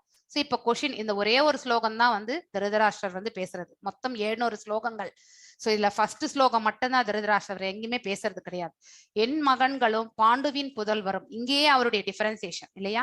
சோ நம்ம கூட கூட்டு குடும்பத்துல எல்லாம் வாழ்ந்திருக்கோம். அதாவது அப்போ வந்து பெரியப்பா சித்தப்பா எல்லாருமே வந்து ஒரு போல இருக்கக்கூடிய ஒரு குடும்பத்துல வந்து நம்ம வாழ்ந்திருக்கோம். சோ அதான் நம்ம முந்தைய ஜெனரேஷன் எல்லாம் கூட வாழ்ந்திருக்காங்க. ஆனா அங்கே யாராவது ஒரு தலைவன் வந்து மரணித்து விட்டால் அந்த இன்னொருத்தர் வந்து அந்த தம்பியோ அண்ணனுடைய பிள்ளைகளை வந்து தன் பிள்ளைகளாக பாவித்து அந்த ரெஸ்பான்சிபிலிட்டிஸ் எடுத்துக்கக்கூடிய அந்த இது இருந்தது.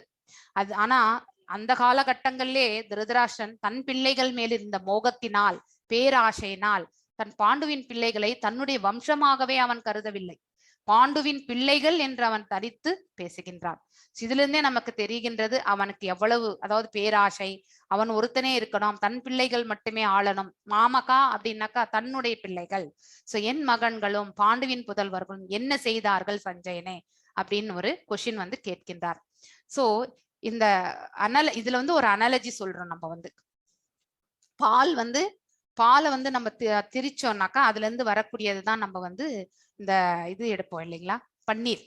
அதை வச்சுதான் ஸ்வீட்ஸ் எல்லாம் பண்ணுவோம். லெமன் கலந்தாலே இது எல்லாமே தனியாவும் அந்த பன்னீரும் தனியா வரும்.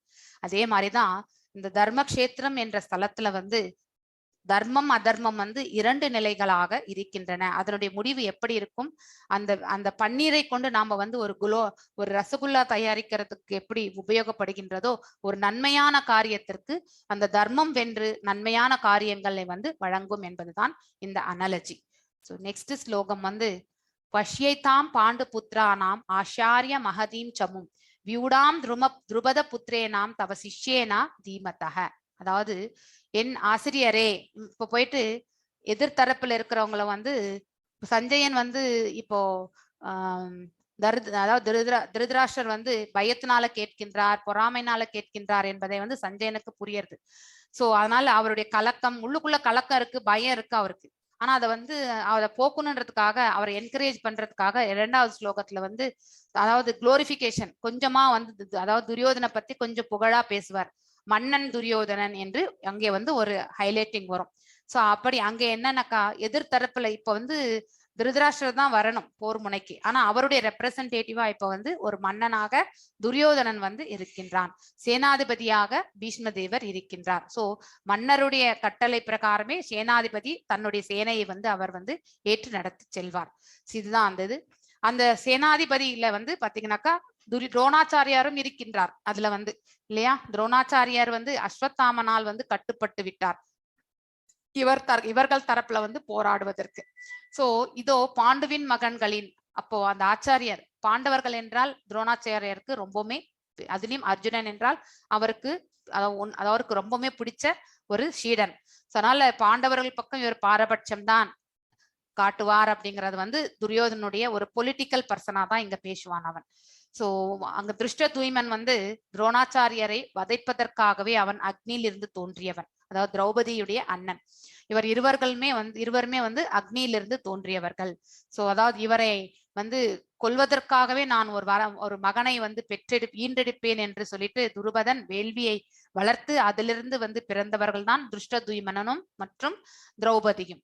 சோ அப்படி இந்த திருஷ்ட தூய்மனன் வந்து தன்னை கொல்லதான் போகின்றார் என்று தெரிந்தாலும் கூட அவனுக்கு வந்து போர்க்களை எல்லாமே வந்து நண்பனுடைய மகன் அல்லவா.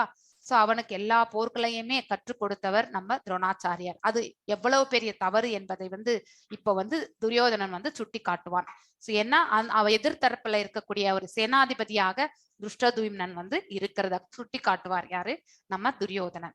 சோ இதோ பாண்டுவின் மகன்களில் பெரிய படையை உங்கள் புத்திசாலியான சீடரான, அதாவது மகதீம் விமாம் துருபத புத்தேனா, துருபதனுடைய மகன் இல்லையா, தவ சிஷ்யேனா, அதாவது அவர் வந்து பெனன்ஸ் மாதிரிதான், அதாவது அந்த யக்ஞத்தை வளர்த்துதான் அவர் வந்து அந்த மகனை வந்து பெற்றார் என்று. புத்திசாலித்தனமான சீடன் இங்கே வந்து திருஷ்டத்யும்னனை பற்றி தான் திறமையாக ஏற்பாடு செய்யப்பட்டுள்ளது. அதாவது அந்த வியூகம், அதாவது ஒரு படையுடைய வியூகத்தை வந்து எப்படி அமைக்கணும்ன்றது வந்து அழகாக அமைத்திருக்கின்றான் உன்னுடைய சிஷ்யன் அப்படிங்கிறது வந்து இங்க துரோணாச்சாரியார் கிட்ட வந்து எடுத்துரைக்கின்றார். அதாவது போர்க்கலையை வந்து அவன் துரோணாச்சாரியிடமிருந்து தான் கற்றான். இப்போ அவனுடைய வியூகமே வந்து துரோணாச்சாரியருக்கு எதிர்த்தரப்பிலிருந்து தான் வருகின்றது இல்லையா? சோ அவன் எதிர்த்தரப்பில் இருக்கின்றான். நீங்கள் அப்பொழுது தவறு இழைத்தீர்கள். அதே தவறை வந்து இப்பொழுது நீங்கள் இழைக்க கூடாது. பாரபட்சத்தை நீங்க காட்டக்கூடாது. பாண்டவர்கள் உங்களுக்கு பிடித்தவர்களாக இருந்தாலுமே அந்த பாரபட்சத்தை நீங்க இந்த போர் புரியும் பொழுது நீங்க காட்டக்கூடாது என்பதை வந்து ஒரு நினைவுபடுத்தணுன்றதுக்காக தான் துரியோதனன் வந்து ஒரு பொலிட்டிக்கல் பர்சனாக வந்து பேசுகின்றான். நெக்ஸ்ட் வந்து சோ இவ்வாறாக அவன் வந்து எதிர்த்தரப்புல இருக்கக்கூடிய, அதாவது இந்த தரப்புல யார் இருக்காங்க மகாரதர்கள், அந்த தரப்புல யார் இருக்காங்க மகாரதர்கள் எல்லாரையுமே விளக்குறாங்க. சோ தன்னுடைய தரப்புல யார் இருக்காங்க, பீஷ்மர், துரோணன், விகர்ணன், அஸ்வத்தாமன், சோ இவங்க எல்லாருமே, கர்ணன், எல்லாருமே இருக்கிறத பத்தி அவனுடைய பெரிய படை என்பதை வந்து இந்த படையை வந்து பீஷ்மரால் வந்து கட்டி காப்பாற்றப்பட்டிருக்கின்றது. அந்த பக்கம் வந்து பீமனால் இருக்கின்றது என்பதை எல்லாமே திரௌபதியினுடைய பிள்ளைகள், அதே மாதிரி வந்து அபிமன்யு, அதுக்கப்புறம் வந்து காசிராஜன், குந்தி போஜன், இப்படி அநேக மன்னர்களை வந்து விராடன், துருபதன், இவர்களை எல்லாருமே வந்து குளோரிபிகேஷன் செய்வான். அந்த தரப்புலயும் வந்து பெரிய மகாரதர்கள் இருக்கின்றார்கள், இந்த பக்கம் மகாரதர்கள் இருக்கின்றார்கள். சோ அதனால வந்து ரெண்டு தரப்புலையுமே பார்க்கப்படுகின்றது. ஆனா படைபலத்துல வந்து பாண்டவர்கள் வந்து பின்தங்கியவர்களாக இருக்கிறார்கள். சோ முதல்ல 9 அக்ரோனி சேனைகள் வந்து கௌரவர்கள் தரப்புல இருக்கு. 7 அக்ரோனி சேனைகள் மட்டும்தான் பாண்டவர்கள், 2 அக்ரோனி சேனைகள் கம்மி.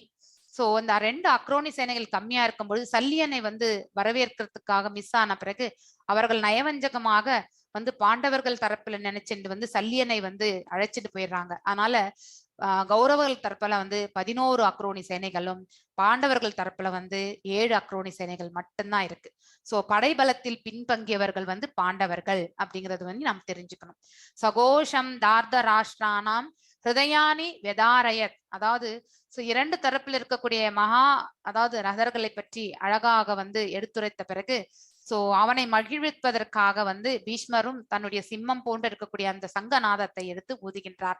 அவர் ஊதின பிறகு இரு தரப்பில் இருப்பவர்களும் வந்து தத்தம் சங்குகளை எல்லாமே ஊதுகின்றார்கள். ஆக்சுவலி இந்த பக்கம் வந்து நம்ம கிருஷ்ண பரமாத்மா பாஞ்சஜன்யம் என்பதும், அதே மாதிரி நம்ம இவர் யாரு அர்ஜுனன் வந்து தேவதத்தம், அதுக்கப்புறம் வந்து சுகோஷம் மணி புஷ்பவங்க வந்து நகுல சகாதேவன், அதுக்கப்புறம் வந்து நம்ம இவர் யாரு தர்மர் வந்து ஒரு நிமிஷம், பாஞ்சஜன்யம், தேவதத்தம், ஓகே நான் சொல்றேன், எனக்கு ரீகலெக்ட் பண்ண முடியல. சோ இந்த மாதிரி அவங்களுடைய சங்குகளை எல்லாமே தெய்வீக சங்குகள், அந்த தெய்வீக சங்குகளை எல்லாமே முழங்குகிறார்கள். சோ அந்த தரப்புல வந்து முழக்கம் வரும்பொழுது அவனுக்கு எதுவுமே தெரியல. யாருக்கு? யாருக்கு துரியோதனனுக்கு. இவர்கள் தரப்பில் வந்து தத்தம் சங்குகளை எல்லாமே அவர்கள் ஊதும் போது அவனுடைய திருதராஷ்டிரனுடைய மகன்களுடைய ஹிருதயங்கள் வந்து அதாவது எதிரொலிக்கும், பூமிக்கும் வானத்துக்கும் வந்து அந்த சப்தம் வந்து எதிரொலிக்கும் பொழுது அந்த அவருடைய ஹிருதயங்கள் வந்து சிதறி போயின அப்படிங்கறதுதான் இந்த விளக்கம் இந்த ஸ்லோகத்துல. சோ அதாவது சகோஷோ தார்த ராஷ்டிரானாம் ஹிருதயானி வெதாரதத் நபஷ்ட பிருதீத்வீம் சைவது துமுலோ அப்யனோதாதயன் அப்படின்னு சொல்லிட்டு இந்த ஸ்லோகத்துல இருந்து நம்ம பெறக்கூடிய இந்த மீனிங் வந்து பல்வேறு சங்கொலிகள் இல்லையா, எல்லாருமே தத்தம் சங்கொலிகளை அவர்கள் முழங்குகிறார்கள். சோ அந்த சங்கொலியினுடைய நாதம் வந்து பூமிக்கும் வானத்துக்கும் எதிரொலிக்கின்றது. அந்த சப்தம் வந்து இவங்களுக்கு வந்து பயத்தை உருவாக்குகின்றது. யாருக்கென்றால் திருதராஷ்டிரனுடைய தரப்பில் இருக்கக்கூடிய அதாவது அவருடைய மகன்களுக்கு அப்படிங்கிறது வந்து பார்க்கின்றோம். சோ இவர்களுடைய வெற்றி வாகை வந்து பாண்டவர்கள் தரப்பத்துல வந்து வெற்றி வாகை வந்து கண்டிப்பா உண்டுன்றதுக்கான காரணங்கள் என்னென்ன? ஒன்று, அந்த ஸ்தலத்தினுடைய மகிமை, தர்மக்ஷேத்திரம். 2வது, அர்ஜுனனுடைய தேர் வந்து தெய்வீகமான தேர், அதாவது அக்னி தேவர் கொடுத்த தேர். 3வது, அவனுடைய காண்டீவம், அதாவது பாத்தீங்கன்னாக்கா காண்டீவம் பாசுபதாஸ்திரம். 4வது, பகவான் எங்கே இருக்கின்றாரோ அங்கேயே அதிர்ஷ்ட லட்சுமியான அதாவது தாயாரும் இருக்கின்றார்கள். அதாவது மாதவன் என்று சொல்வது கூட அதுதான். மா என்றால் தாயை குறிக்கின்றது. அந்த தாயினுடைய கணவரை தான் நம்ம வந்து மாதவா என்று அழைக்கின்றோம். சோ அதே மாதிரி பாக்யலட்சுமியும் அங்கே இருக்கின்றார், பகவானும் அங்கே இருக்கின்றார். சோ அந்த தேருடைய கொடியில வந்து ஹனுமனுடைய எம்பளமும் இருக்கு. இத்தனையுமே வந்து பாசிட்டிவ் பாயிண்ட்ஸ் யாருக்கு என்றால் இந்த பாண்டவர்கள் தரப்பில். சோ அதனால வந்து இவர்களுடைய வெற்றிக்கு வந்து படைபலத்தில் பின்தங்கி இருந்தாலும் பகவானே ஸ்வயம் இருப்பதால் இவர்கள் தரப்பில் வந்து கண்டிப்பாக வந்து வெற்றி கிடைக்கும் என்பது உறுதி. சோ இங்கிலீஷ் பிபிடில ஒரு நிமிஷம் இன்டராக்டிவா நம்ம போலாம். துரியோதனுடைய பயம் வந்து ஒரு 2வது ஸ்லோகத்துல இருந்து 16வது ஸ்லோகம் வரைக்கும், ஏன்னா இரு தரப்புல பக்கம் எக்ஸ்பிளைன் பண்ணுவாங்க. 12வது ஸ்லோகத்துல இருந்து 19வது ஸ்லோகம் வரைக்குமே இந்த சங்கநாதங்கள் என்பது அதனுடைய விவரங்கள் வந்து படிக்கின்றோம். அதுக்கப்புறம் இந்த முடிஞ்ச பிறகு 2 தரப்புக்கு மத்தியில வந்து ரதத்தை கொண்டு போய் நிறுத்தும்படி அர்ஜுனர் வந்து நம்ம பார்த்த சாரதியான பகவான் கிட்ட கேட்டுக்குவார். அவரும் 2 படைகளுக்கு மத்தியில எடுத்துட்டு போயிட்டு அந்த ரதத்தை வந்து நிறுத்துவார். சோ அவர் அதை இந்த 2 தரப்புல இருக்கிறவங்களை பார்த்து அவனுக்கு அதாவது கருணையால் வந்து கருணை மற்றும் பாவ செயல் இந்த மாதிரி நிறைய காரணங்கள் உண்டு. அந்த காரணங்களுக்கு என்னென்ன காரணங்கள் என்று விளக்குறதா இந்த 1.28ல இருந்து 46 ஸ்லோகம் வரைக்குமே கவர் ஆகிறது. இந்த இது நம்ம பார்த்துட்டோம் இந்த சீனு. ஸோ இதையும் நம்ம பார்த்தாச்சு. So how is he looking at the battle? Dhritarashtra வந்து இந்த என்னது போர், அதாவது போர் முனையை வந்து எவ்வாறு எந்த கண்ணோட்டத்துல அவர் வந்து பார்க்கின்றார்? ஸோ நீங்க அந்த சாட்ல நீங்க போடலாம். இப்பதான் நான் உங்களுக்கு எக்ஸ்பிளைன் பண்ணேன். அவருடைய கண்ணோட்டம் என்ன என்பதை வந்து என்ன என்பதை நீங்க போடணும். நீங்க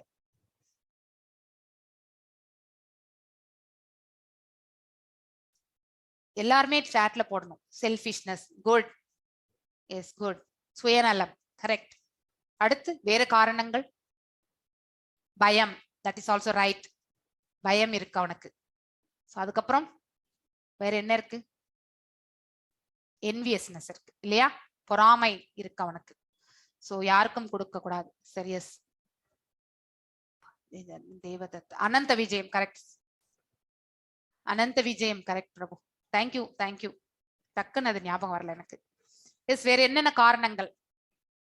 so is looking at the battlefield. அவர் வந்து பாண்டவர்கள் எல்லாம் விட்டு கொடுத்துட்டு போயிடணும் அப்படிதான் நினைக்கிறார் இல்லையா? Good answer. Thank you thank you. So அடுத்த கொஸ்டின் என்னன்ட்டு பார்க்கலாம்.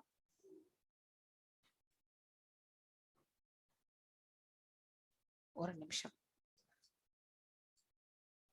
முடிஞ்சது, இது முடிஞ்சது, இது முடிஞ்சது. எஸ். ஸோ திருதராஷ்டிரனுடைய மைண்ட் செட் என்ன அப்படின்னு பாக்குறோம் இல்லையா? குருக்ஷேத்திரம் அவனுக்கு வெற்றி கிடைப்பது சந்தேகம். எதனால் என்றால் தர்மத்தினுடைய ஸ்தலம். எஸ், தன் மகனுக்கு ராஜ்யம். That is right. How will அவர் ஆர்மி வின்?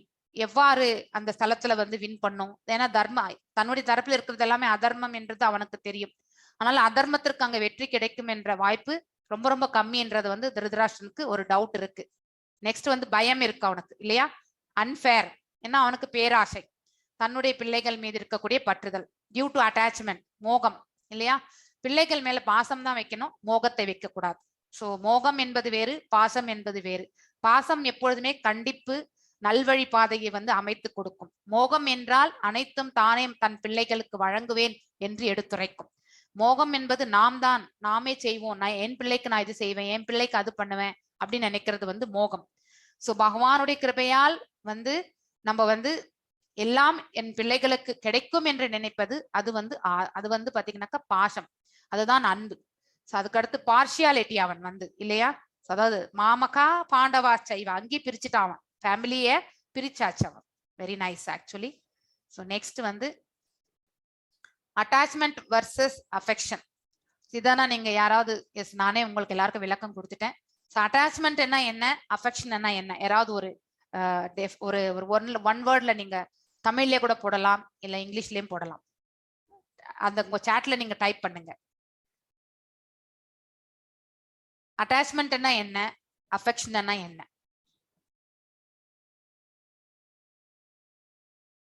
ஹரே கிருஷ்ணா. யாரும் போடலையே. மோகனா Mataji. Yes, possessiveness. Yes, attachment means எல்லாம் என்னுடையது நினைக்கிறது. Thank you Mataji. affection என்றால் என்ன?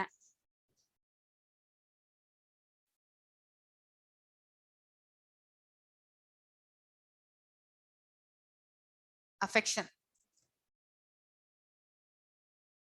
எனக்கு மட்டும். கரெக்ட். affection என்றால் நல்லதையே செய்வோம். Correct. Yes yes yes yes thank you thank you. So நம்ம மனசை, அதாவது compare our mind to Duryodhana, அது நம்ம வந்து துரியோதனுடைய மைண்டை கம்பேர் பண்ணணும். அதே மாதிரி நம்மள வந்து திருஷ்டாஷ்டனோட கம்பேர் பண்ணணும். கம்பேர் பண்ணா எது அவங்களுடைய நிலை எப்படி நம்ம வந்து இதுல விவரிக்கலாம்? ஸோ நம்ம மனசால துரியோதனன் பத்தி நம்ம என்ன சொல்ல முடியும்? How can you define Duryodhana's mind actually? அவனை பற்றி நாம் என்ன நினைக்கின்றோம் என்று நீங்க ஒரு 1 or 2 வேர்ட்ஸ் போடலாம் நீங்க. ஸோ அவனுடைய நிலை எப்படி, அதே மாதிரி திருதராஷ்டிரனுடைய நிலை எப்படி அப்படிங்கறது வந்து நம்ம இது வரைக்கும் படிச்சுட்டே வரோம் இல்லையா? இந்த 19 ஸ்லோகம் வரைக்குமே அதுதான் கவர் ஆயிருக்கு. ஸோ அவர்கள் பற்றி நம்ம என்ன தெரிஞ்சுட்டு இருக்கோம்? துரியோதனன் பற்றி நாம் என்ன தெரிஞ்சுட்டு இருக்கோம்? திருதராஷ்டிரை பற்றி நாம் என்ன தெரிஞ்சுட்டு இருக்கோம்? At least 1 or 2 words. Yes, Duryodhana scared, correct, and worried because yes, correct, he is not right, he is அதர்மம் பண்றவன்றது துரியோதனனுக்கு தெரியும். இருந்தாலும் அவனுடைய ஆசை, பொறாமையினுடைய இதனால்தான் அவன் வந்து இந்த நிலைக்கு வருகின்றான். கம்பேரிஷன். அதனால எஸ், பொறுமையா இருக்கணும். Yes yes correct. நாம வந்து we should be tolerant-ஆ இருக்கணும். that is very important, that is the lesson learned இல்லையா?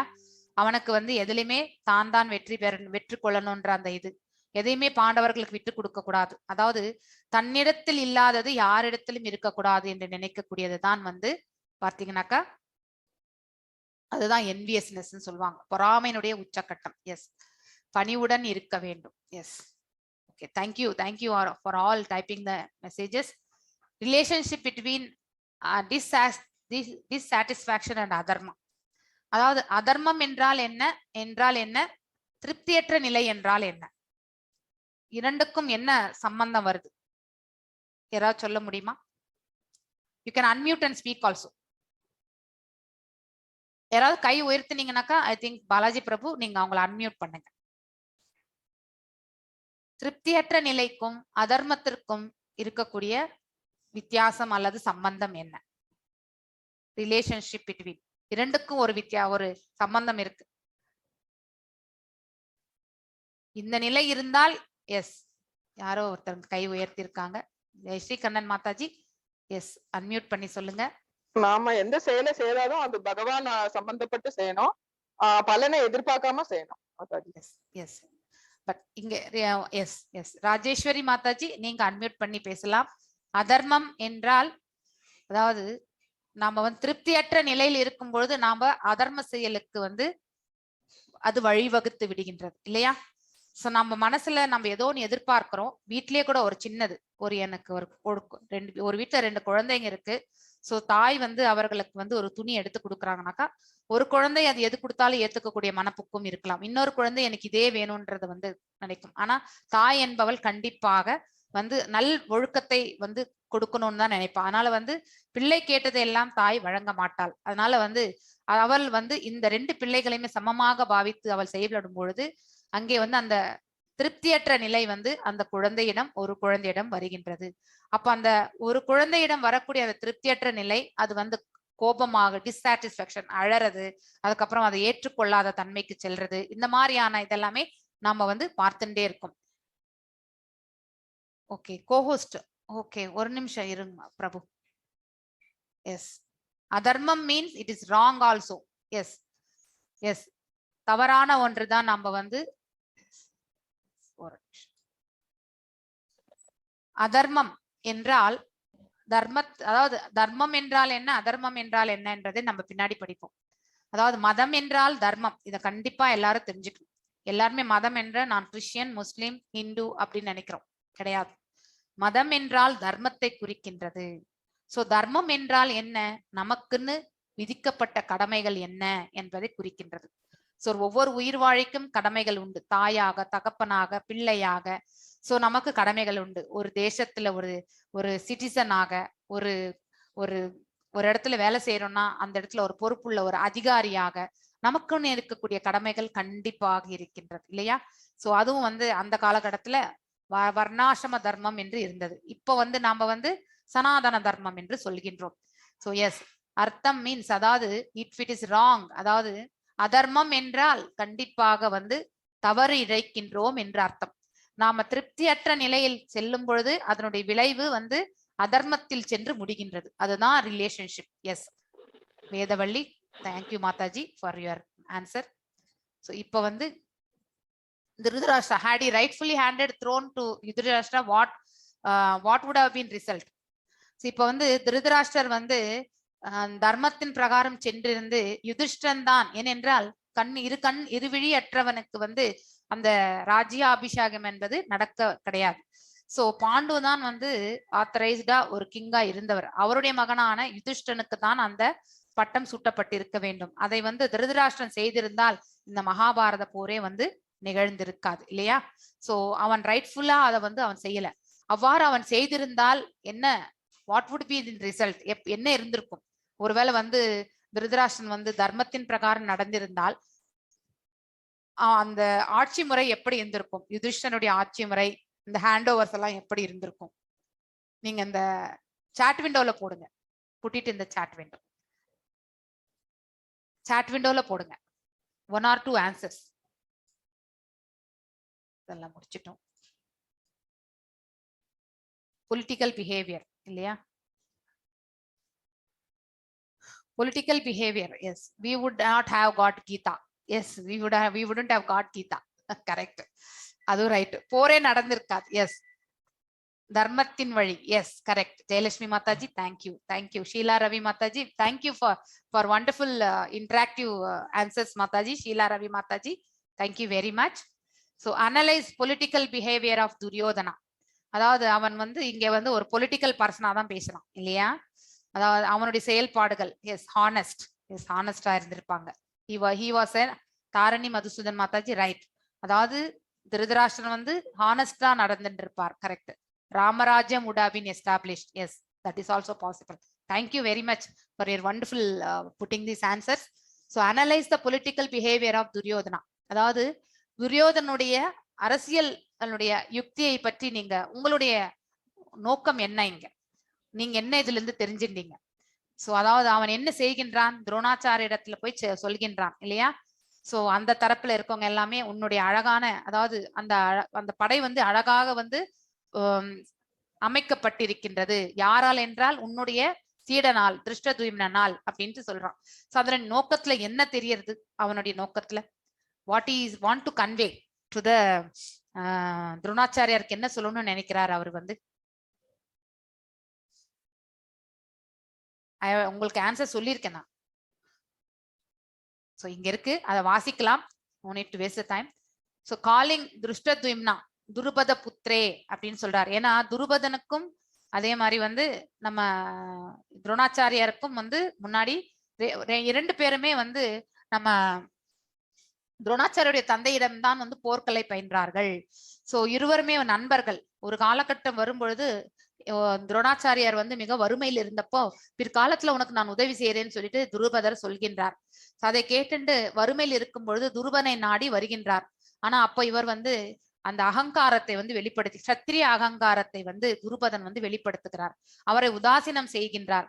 அப்பொழுது துரோணாச்சாரியார் வந்து படை திரட்டி கொண்டு வந்து அந்த துருபதனை வந்து பாத்தீங்கன்னாக்கா தோற்கடித்து பாதி ராஜ்யத்தை பெற்று விடுகின்றார். அப்போ அர்ஜுனன் வந்துதான் போர்ல வந்து துரோணாச்சாரியர் தரப்புல இருந்து அந்த வந்து வெற்றியை வந்து ஈட்டு தருகின்றார்.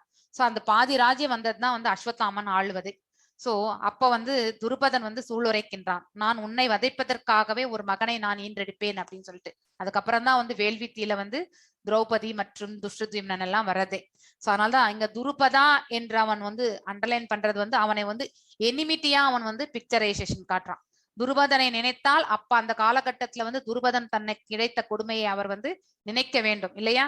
சோ எப்பவுமே நம்மள வந்து ப்ரோவோக் பண்றது, சோ அதாவது கெட்ட இன்சிடென்ட்ஸ் எல்லாமே நம்ம வந்து இந்த மாதிரி நிறைய பேர் நம்மளுடைய இந்த உயிர்வாழிகளை நிறைய பேர் இருக்காங்க.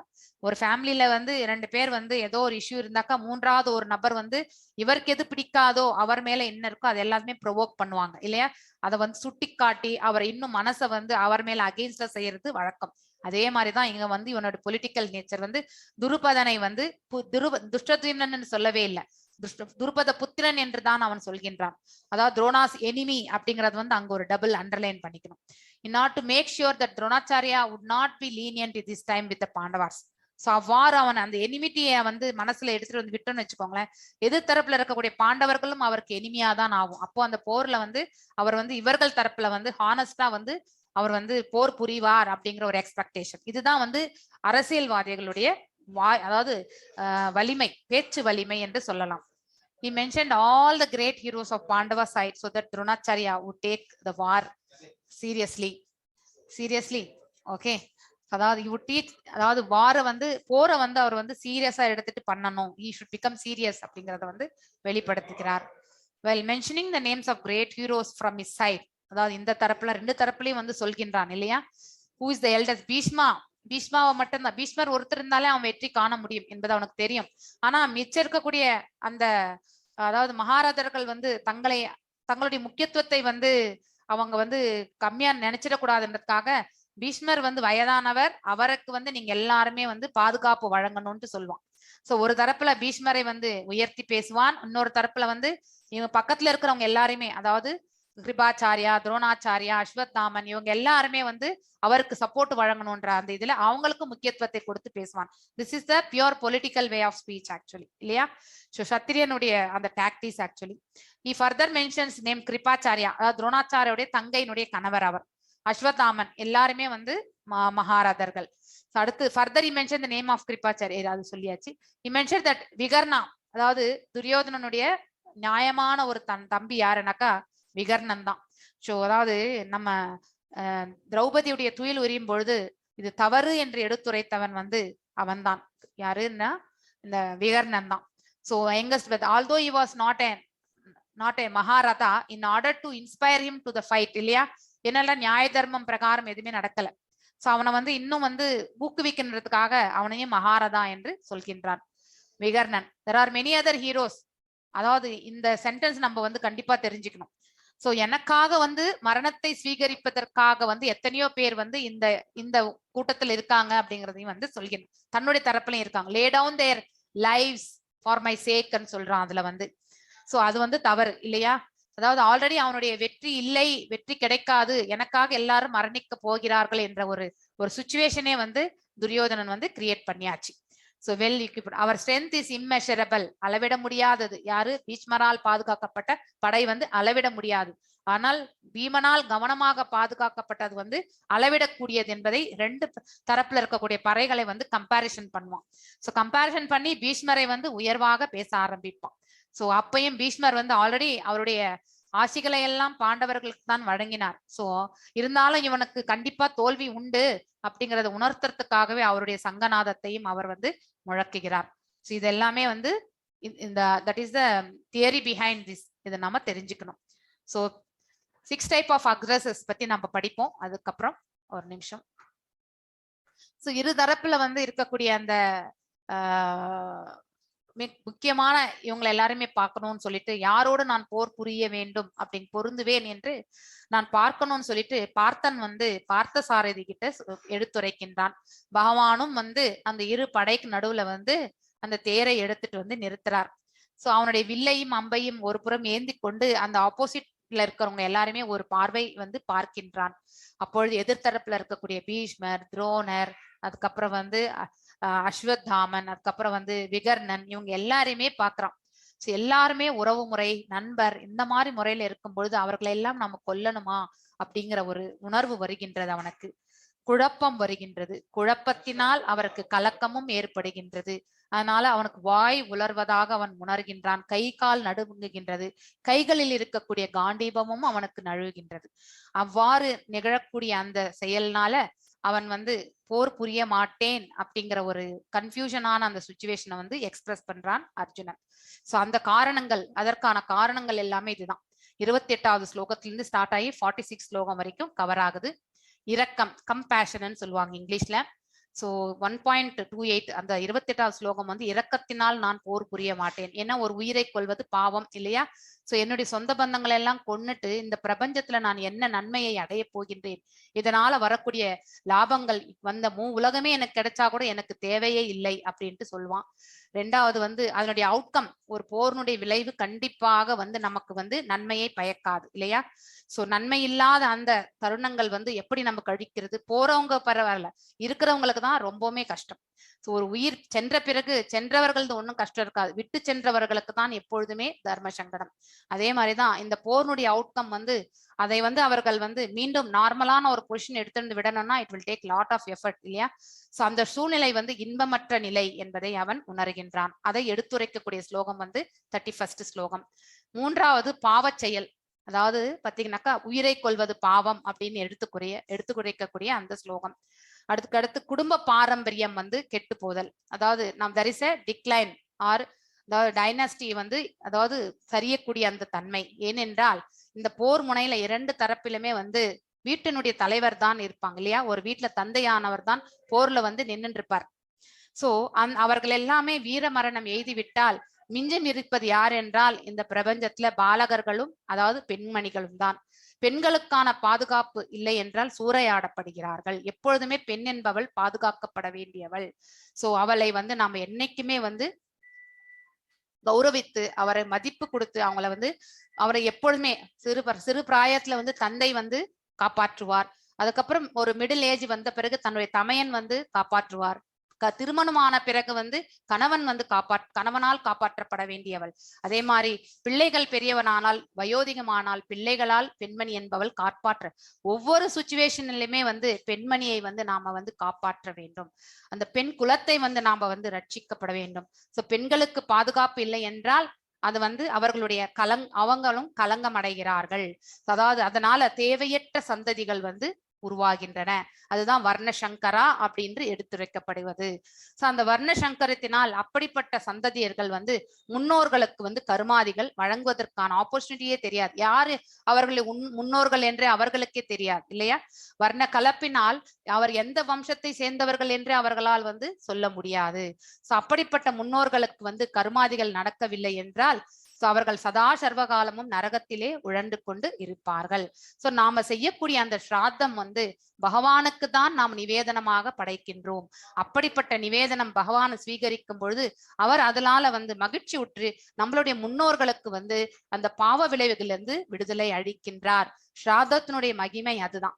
சோ இந்த டிஸ்ட்ரக்ஷன் ஆஃப் டைனாஸ்டியே ஏற்படுறது வந்து குடும்ப பாரம்பரியம் அழிவுறுவது இந்த போர்னுடைய விளைவினால் தான் அப்படிங்கிறதை வந்து எடுத்துரைக்கின்றார் 45th ஸ்லோகத்துல. இந்த 4 காரணங்களால அர்ஜுனன் வந்து இருமனம், அதாவது இன்டெசிஷன் அப்படிங்கிற நிலைக்கு தள்ளப்பட்டு விடுகின்றான். ஒரு புறம் ஒரு மகாரதன், அவன் அதாவது பாத்தீங்கன்னாக்கா he can ஒரு 10,000 அதாவது போர் வீரர்கள் செய்யக்கூடிய அந்த அளவுக்கு அதாவது ஸ்ட்ரென்த் வச்சுட்டு இருக்கிறவர் தான் வந்து நம்ம அர்ஜுனர். ஈஸ் எ மகாரதா இல்லையா? சோ இந்த போரே வந்து அர்ஜுனனும் மற்றும் பீமன் 2 பேருடைய இதனாலதான் பாண்டவர்களுடைய வெற்றியே வந்து வெற்றி வாகை வந்து நிச்சயமானது. சோ இவர் 2 பேருமே நல்ல போர்க்கலையில வந்து they are very good. So இவர் ஒரு தரப்புல வந்து பீமன் மட்டுமே வந்து அவன் மட்டுமே செய்து கொண்டிருந்தால் இன்னொரு பாதி பாகம் அர்ஜுனன் செய்யாமல் போனால் கஷ்டம் இல்லையா? இவங்க 2 தரப்புலையும் வந்து பண்ணணும். 2 பேருமே சேர்ந்து பண்ணாதான் இவங்களுக்கு வெற்றி வாகையே கிடைக்கும் என்பது பகவானுக்கு தெரியும். ஆனா இவன் இந்த 4 காரணங்களால் அவன் வந்து நான் போர் புரிய மாட்டேன்னு சொல்லிடுவான். இதுதான் இத்தனை காரணங்கள். அதற்கான ஸ்லோகங்களை நாம் இப்போ பார்க்கலாம். இரக்கம், இன்பமின்மை, பாவச்செயல், குடும்ப பாரம்பரியம், இருமனம். சோ அர்ஜுன உவாச்ச திருஷ்டமேவம் ஸ்வஜனம் கிருஷ்ணா யுயுத்சம் சமுபஷ்டிதம் சீதந்தி மம காத்ராணி முகம் சா பரிசுஷ்யதி. அதாவது எனது அன்பு அர்ஜுனர் வந்து சொல்கின்றார் கிருஷ்ணரை பார்த்து, போரிடும் உணர்வுடன் என் முன் கூடியுள்ள எனது நண்பர்களையும் உறவினர்களையும் கண்டு என் உடல் அங்கங்கள் நடுங்கி வாய் உலர்வதை நான் உணர்கின்றேன் என்றார். அதாவது முகம் சா பரிசுஷ்யதி சீதந்தி மம காத்ராணி மாமா, அதாவது போர் புரியும் எண்ணத்தோட தான் ஆப்போசிட்ல இருக்கிறவங்க எல்லாரும் நின்னுட்டு இருக்காங்க இல்லையா? தன்னுடைய தரப்புலயும் நின்னுட்டு இருக்காங்க. ஆனா இவனுக்கு இரு தரப்பிலையும் பார்க்கும் பொழுது எல்லாரும் மடிய போகின்றார்களே அப்படிங்கிற அந்த ஆதங்கம் வந்து எழுகின்றது. அதனால அவனுடைய கை கால் எல்லாமே வந்து நடுங்குகின்றன, வாய் உலர்ந்து விடுகின்றது. அந்த உணர்வை வந்து அவன் வந்து வெளிப்படுத்துகின்றான். யாரிடத்தில்? பரமாத்மாவிடத்தில். சோ நெக்ஸ்ட் வந்து கருணையால், ஏன்னா எது தரப்பிலும் சரி இந்த தரப்பிலும் எல்லாம் மடியத்தான் போகின்றார்கள் இல்லையா? அவனுக்கு கருணை, ஒரு பக்தனுக்கு எப்பொழுதுமே கருணை உண்டு. அர்ஜுனன் வந்து நண்பனும் மற்றும் பக்தனும் ஆவான். யாருக்கு? பரமாத்மாவுக்கு. அதனால அவனுக்கு அந்த எந்த ஒரு பக்தருக்குமே கருணை உண்டு. அந்த கருணை உள்ளத்தால் இவ்வளவு பெரிய பேரிழப்பை அவன் ஏற்றுக்கொள்வதற்கு அவன் தயாராக இல்லை. நெக்ஸ்ட் இன்பமின்மை. நாஷா ஷயோஹோ அனுபஷ்யாமி ஹத்வா ஸ்வஜனம் ஆகவே நகாங்ஷே விஜயம் கிருஷ்ணா நாச ராஜ்யம் சுகானிஷ. அதாவது பாத்தீங்கன்னாக்கா சொந்த உறவினரை, அதாவது நாஷ ஷயோ அனுபஷ்யாமி, அதாவது உறவினரை வந்து இப்போரில் கொள்வதால் என்ன பயன், என்ன நன்மை வரும்ன்றது எனக்கு தெரியாது. ஃபியூச்சர்ல இந்த போர்னுடைய விளைவு என்ன, எனக்கு என்ன குட், என்ன what are the good things going to happen எனக்கு தெரியாது, என்னால பார்க்க முடியவில்லை. நாளைக்கு என்ன நடக்கும் நம்மளால ப்ரெடிக்ட் பண்ண முடியுமா? கண்டிப்பா முடியாது.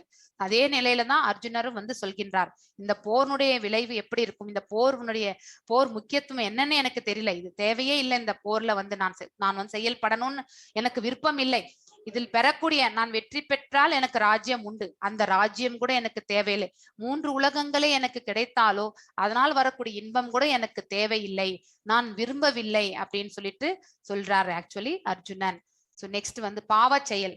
பாவம் ஏவாஷயேத் அஸ்மான் ஹத் வைதான் அதாதாயின தஸ்மான் நார்ஹா வயம் ஹந்தும் தார்தராஷ்டிரான் ச பாந்தவான் ஸ்வஜனம் ஹி கதம் ஹத்வா சுகீன ஷியாம மாதவா.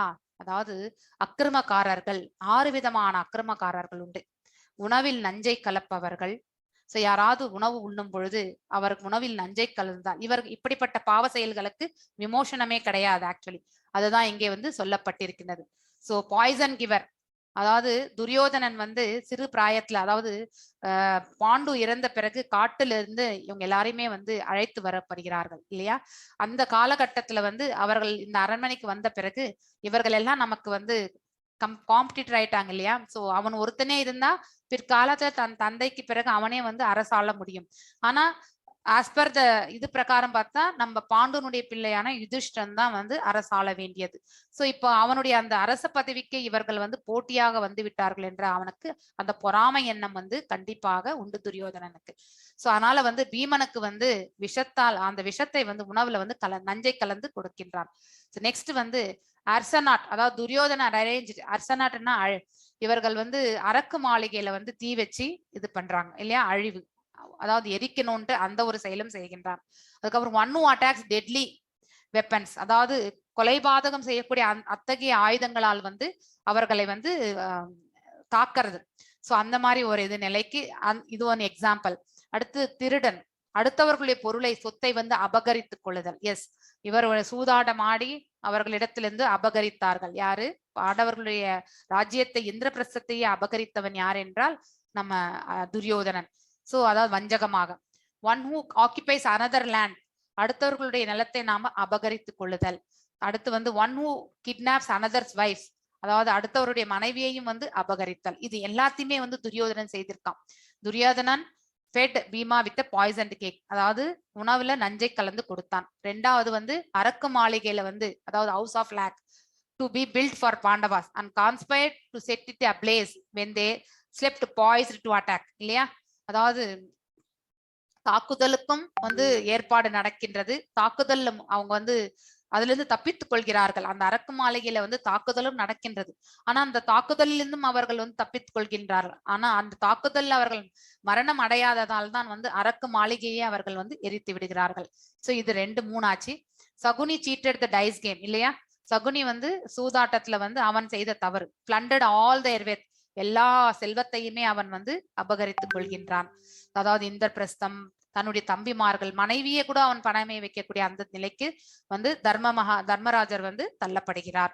இது வந்து துரியோதனுடைய திருட்டுத்தனம் தான். இங்க வந்து நம்ம சகுனியை உபயோகப்படுத்தி அந்த செயலை அவன் ஆக்கிரமிக்கின்றான். அடுத்து வந்து அதர்ஸ் லேண்ட் கௌரவாஸ் ஆக்கிபைடு பாண்டவர்களுடைய நிலத்தை அவர்கள் அபகரித்தார்கள். ஃபைனலி வந்து திரௌபதியை வந்து அவர்கள் வந்து அதாவது ஃபவுல் பண்றாங்க இல்லையா, தவறான ஒரு சூதாட்டத்தை ஆடி அவளை வந்து அந்த அதாவது துயில் உரியக்கூடிய அந்த இதுக்கு வந்து எடுத்துட்டு வந்து நிறுத்துறாங்க. சோ அந்த மாதிரி ஒரு செயல் வந்து தவறு. அதுக்கப்புறம் கூட இந்த லாஸ்டா வந்து அவர்கள் வந்து வனவாசத்தை முடித்து கொண்டு அவர்கள் இன்னும் அஜ்ஞான வாசத்துக்கு செல்ல வேண்டிய அந்த தருணத்துல கூட போய் அவளை வந்து கிட்னாப் பண்ணிட்டு வரணும், அதையும் செய்கிறார்கள் ஜெயத்ரதனை அனுப்பி இல்லையா.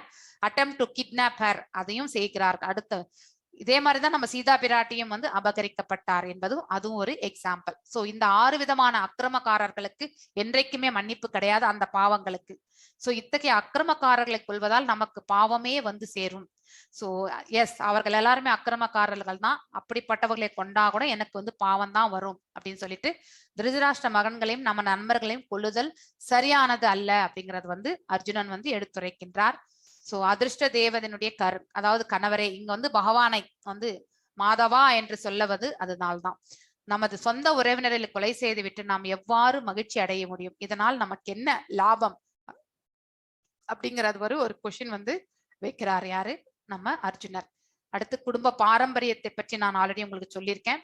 எதிமாம் அப்பிரதிகாரம் அஸ்ரதம் சஸ்திர பாயனக தார்தராஷ்டிரா ரணே ஹன்யுஸ் தன்மே மேஷ சேமதரம் பவேத். அதாவது ஆயுதமின்றி அதை நான் அவங்கள கொல்றதை விட நானே ஆயுதமின்றி எதிர்த்து போரிடாமல் அவர்களால் கொல்லப்படுவதே சிறந்தது என்று அவன் நினைக்கிறான்.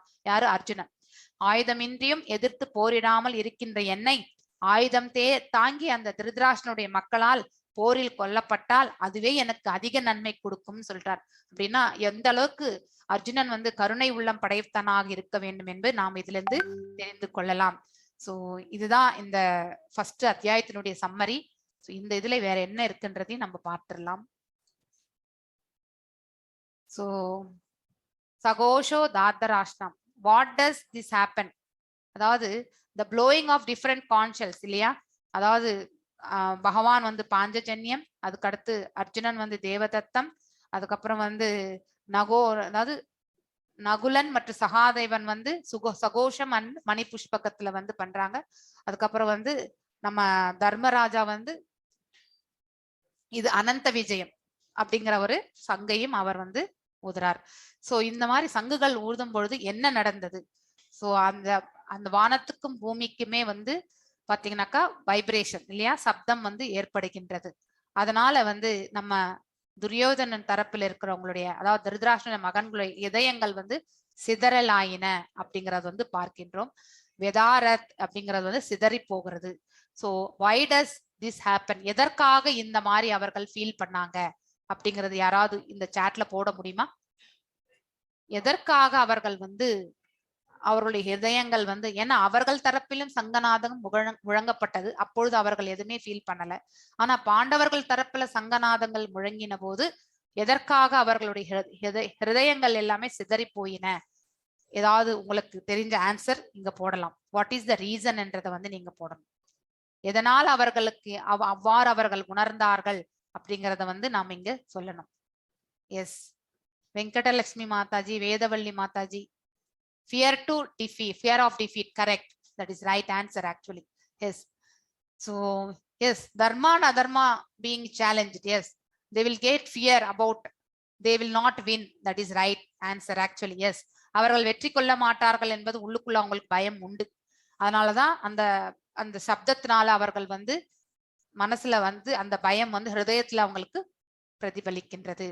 we all know பாண்டவாஸ் வந்தவார் இல்லையா, அவங்களுக்கு எல்லா தரப்பிலுமே வந்து அதாவது என்னென்ன பாசிட்டிவ் பாயிண்ட்ஸ் இருக்கிறது எல்லாத்தையும் நம்ம டிஸ்கஸ் பண்ணியிருக்கோம். அதுல ஏதாவது ஒண்ணு அவங்கவுங்களுக்கு எஸ் லாட்ஸ் ஆஃப் லாசஸ் இல்லையா, பீப்புள் எல்லாருமே அது அவங்க நினைக்கிறது இல்ல, பாண்டவர்கள் நினைக்கிறார்கள். அதாவது நம்ம அர்ஜுனன் அதை தான் நினைக்கிறார். அதாவது எல்லாருமே இழக்கணும் இல்லையா, ரிலேஷன்ஷிப் எல்லாத்தையும் இழக்கணும்னு நினைக்கிறது வந்து அது பக்தர்களுக்கு மட்டும்தான் வரும். இது தரப்புல இருக்கிறவங்களுக்கு யார் அழிந்தாலுமே தனக்கு ராஜ்யம் வேணும்னு நினைக்கிறவங்க இல்லையா, அது அக்கிரமக்காரர்கள். Yes yes Sheela Ravi Mataji, correct. So பாண்டவர்களுடைய வெற்றி வாகை சூடுவதற்கான அறிகுறிகள் பத்தி நான் நிறைய சொன்னேன். அதுல உங்களுக்கு ஏதாவது ஞாபகம் இருக்கிறது இப்ப சொன்னது இருந்தா எனக்கு எடுத்துரைக்கலாம். இந்த சாட்ல போடலாம். வெற்றி வாய்ப்புகள் பாண்டவர்களுக்கு ஜாஸ்தி இருக்கு. சோ அதனுடைய காரணங்கள் என்ன? நான் ஒரு 4-5 சொன்னேன் நான் ஆக்சுவலி. சோ நீங்க yes Krishna is with him, correct, that is first thing. பகவானே அவங்களோட இருக்காங்க ஆக்சுவலி. எஸ் எஸ் அவங்க சைட்ல இருக்காங்க, தட் இஸ் ஒன். அடுத்து எஸ் தீய எண்ணம் உள்ளவர்களுக்கு பயம் கவரத்தான் செய்யும். Yes that is for the last question, right Mataji. Subaram பிரபுவா? Yes that is right. ஆனா இவங்க பாண்டவர்கள் வெற்றி படைபலத்தில் பின்தங்கியவர்கள், ஆனால் அவர்கள் வெற்றி வாகை சூடுவதற்கான சான்சஸ் நிறைய. எதனால? எஸ் தர்மக்ஷேத்திரம், தட் இஸ் ஆல்சோ. ஃபர்ஸ்ட் பகவான் இருக்கிற இடத்துல யாரு இருப்பாங்க? பகவானோட எப்பொழுதுமே இருக்கக்கூடியவர் யார்? பகவானோட இருக்கக்கூடியவர் யார்? வே ஆஃப் தர்மம், கரெக்ட். பகவான் வெற்றி, கரெக்ட். ஆனா பகவானோட இருக்கக்கூடியவர் யார்? பகவான் இருக்கிற இடம் எல்லாம் எஸ் லக்ஷ்மி தாயார் இருக்காங்க. அதிர்ஷ்ட கடவுளான தாயார் இருக்கின்றார். அதனால இவர்களுக்கு வெற்றி வாகை உண்டு. எஸ் ஒன்று தர்மக்ஷேத்திரம், இன்னொன்னு தாயார் இருக்கிறார், பகவான் இருக்காங்க. எஸ் மூன்றாயிற்று. மேலும் அடுத்து another 2-3 ஆர் தேர். நான் நிறைய சொல்லியிருக்கேன். அர்ஜுனனுக்கு சம்பந்தப்பட்டது என்ன இருக்கு? Venkatalakshmi Mataji, justice, yes justice is there. Yes ஆஞ்சே, that is the emblem. Narasimhan Raghavan Prabhu, hats off to you. எல்லாத்தையுமே எழுதிட்டே இருக்கீங்க, தேங்க்யூ வெரி மச். எஸ் அவங்களுடைய கொடியில ஆஞ்சநேயருடைய அதாவது அந்த எம்ப்ளம் இருக்கு. சோ ஏன்னா அதனால அவர்களுக்கு வெற்றி வாகையும் திண்ணம். அக்னி தேவனுடைய தேர், yes correct. Jayashree Kannan Mataji, yes. காண்டீவம், எஸ். இது எல்லாமே அவங்களுக்கு வெற்றி வாய்ப்புகளை ஏற்படுத்தி கொடுக்கின்றது. இதுதான் தர்மக்ஷேத்திரம். அதே மாதிரி அக்னி தேவன் கொடுத்த இந்த தேர் கபித்வஜா என்பது, கபி என்றால் குரங்கு, அதாவது துவஜா என்றால் அதனுடைய அந்த உருவம் அந்த இதுல பதிச்சு வச்சிருக்காங்க இல்லையா? சோ கபித்வஜா. சங்கநாதம் இவங்களது எல்லாமே அந்த தெய்வீக நாதங்கள். காண்டீவம் நம்ம அர்ஜுனருடையது. தெக்த ஜீவிதா அப்படின்னு நான் சொல்லியிருந்தேன் ஆல்ரெடி உங்களுக்கு. அதாவது துரியோதனன் எனக்காக they are ready to slave their lives அப்படின்றது lay down the lives சொல்லியிருக்காரு. தன்னுடைய வாழ்நிலைகள் எல்லாவற்றையுமே தியாகம் செய்வதற்காக ரெடியா இருக்காங்க எல்லாருமே சொல்றான். சோ அப்படின்னா அவனுடைய லாஸ் அவன் டிஃபீட் ஆக போறான்றத yes he is already telling. So அதுதான் த்வக்த ஜீவிதா என்பது. மோக்ஷ ஏகாதசி, எஸ் அது அந்த இது ஸ்டார்ட் பண்ணது மோக்ஷ ஏகாதசி அப்போ. அடுத்து பாக்யலட்சுமி ரிஷிகேஷ பாக்யலட்சுமி, தாயாரும் அவருடைய கணவரும். எஸ் நாராயண சேனை அவர்கள் தரப்புல இருக்காங்க பிரபு. நாராயணன் மட்டும்தான் இவங்களோட இருக்காரு ஆக்சுவலி. சோ டிஃபரெண்ட் சிம்டம்ஸ் இல்லையா? லிம்ஸ், அதாவது no problem Prabhu, no not an issue. So limbs என்றால் நம்முடைய அதாவது இந்த உடல்ல இருக்கக்கூடிய பாகங்கள் தான் லிம்ஸ் சொல்லுவோம். அது எல்லாமே நடுங்குகின்றது. எஸ்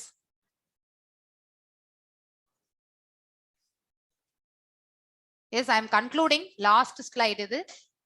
எல்லாமே முடிச்சாச்சு. இந்த Q&A தான் பண்ணிட்டு இருக்கோம். ஏதாவது டவுட்ஸ் இருக்குங்களா? இது ஒரே ஒரு ஸ்லைட் மட்டும்தான்.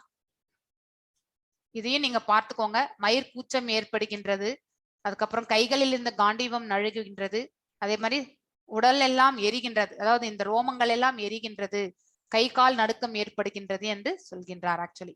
ஸோ அதாவது different symptoms of Arjuna's body. So அவரோட கம்பேஷன், கருணையால் அப்படிங்கிறது இந்த இதுல இருந்து நம்ம தெரிஞ்சு கொள்கின்றோம். ஏதாவது டவுட்ஸ் இருக்குங்களா? Any doubts? மாதாஜி குவிஸ் பத்தி சொல்லவே இல்லையே. ஆமா, குவிஸ் பத்தி சொல்லணும். ஆனா எல்லாரும் கிளம்பிட்டாங்களே, நாளைக்கு வேணும்னா சொல்லலாம். ஃபர்ஸ்ட்லயே சொல்லிடலாம் நாளைக்கு. Okay okay Mataji, okay. இப்போ இருக்கிறவங்க செய்றீங்களா? will you be able to sit for 5 minutes? ஒரு 5 நிமிஷம் நான் குவிஸ் பத்தி சொல்றேன், நீங்க அப்புறமா ட்ரை பண்ணிக்கோங்களேன். is that fine? Mataji finish பண்ணட்டுமா மாதாஜி? அதுக்கு அப்புறம் குவிஸ் சொல்றீங்களா? ஓகே சொல்லுங்க. ஓம் தத்சத் இதி ஸ்ரீமத் பகவத் கீதாசு உபனிஷத்சு பிரம்ம வித்யாயாம் யோக சாஸ்திரே ஸ்ரீ கிருஷ்ணார்ஜுன சம்வாதே அர்ஜுன விஷாத யோகோ நாம பிரதமோத்யாயः. अस्मिन् परात्मन् अनुपात्मकल्पे त्वमेकमुक्तापितपात्मयोनिः अनन्तभूमा मम रोगराशिं निरुन्ति वातालय वास विष्णु. राधे कृष्ण माताजी. हरे कृष्णा माताजी. थैंक यू माताजी. So நாளைக்கு வேணும்னா பண்ணலாமா நம்ம? Is that fine? நாளைக்கே பண்ணிடலாம் மாதாஜி. ஏன்னா நிறைய டிவோட்டிஸ் போயிட்டாங்க. ஒரு Okay, no almost issues. 15 devotees போயிட்டாங்க.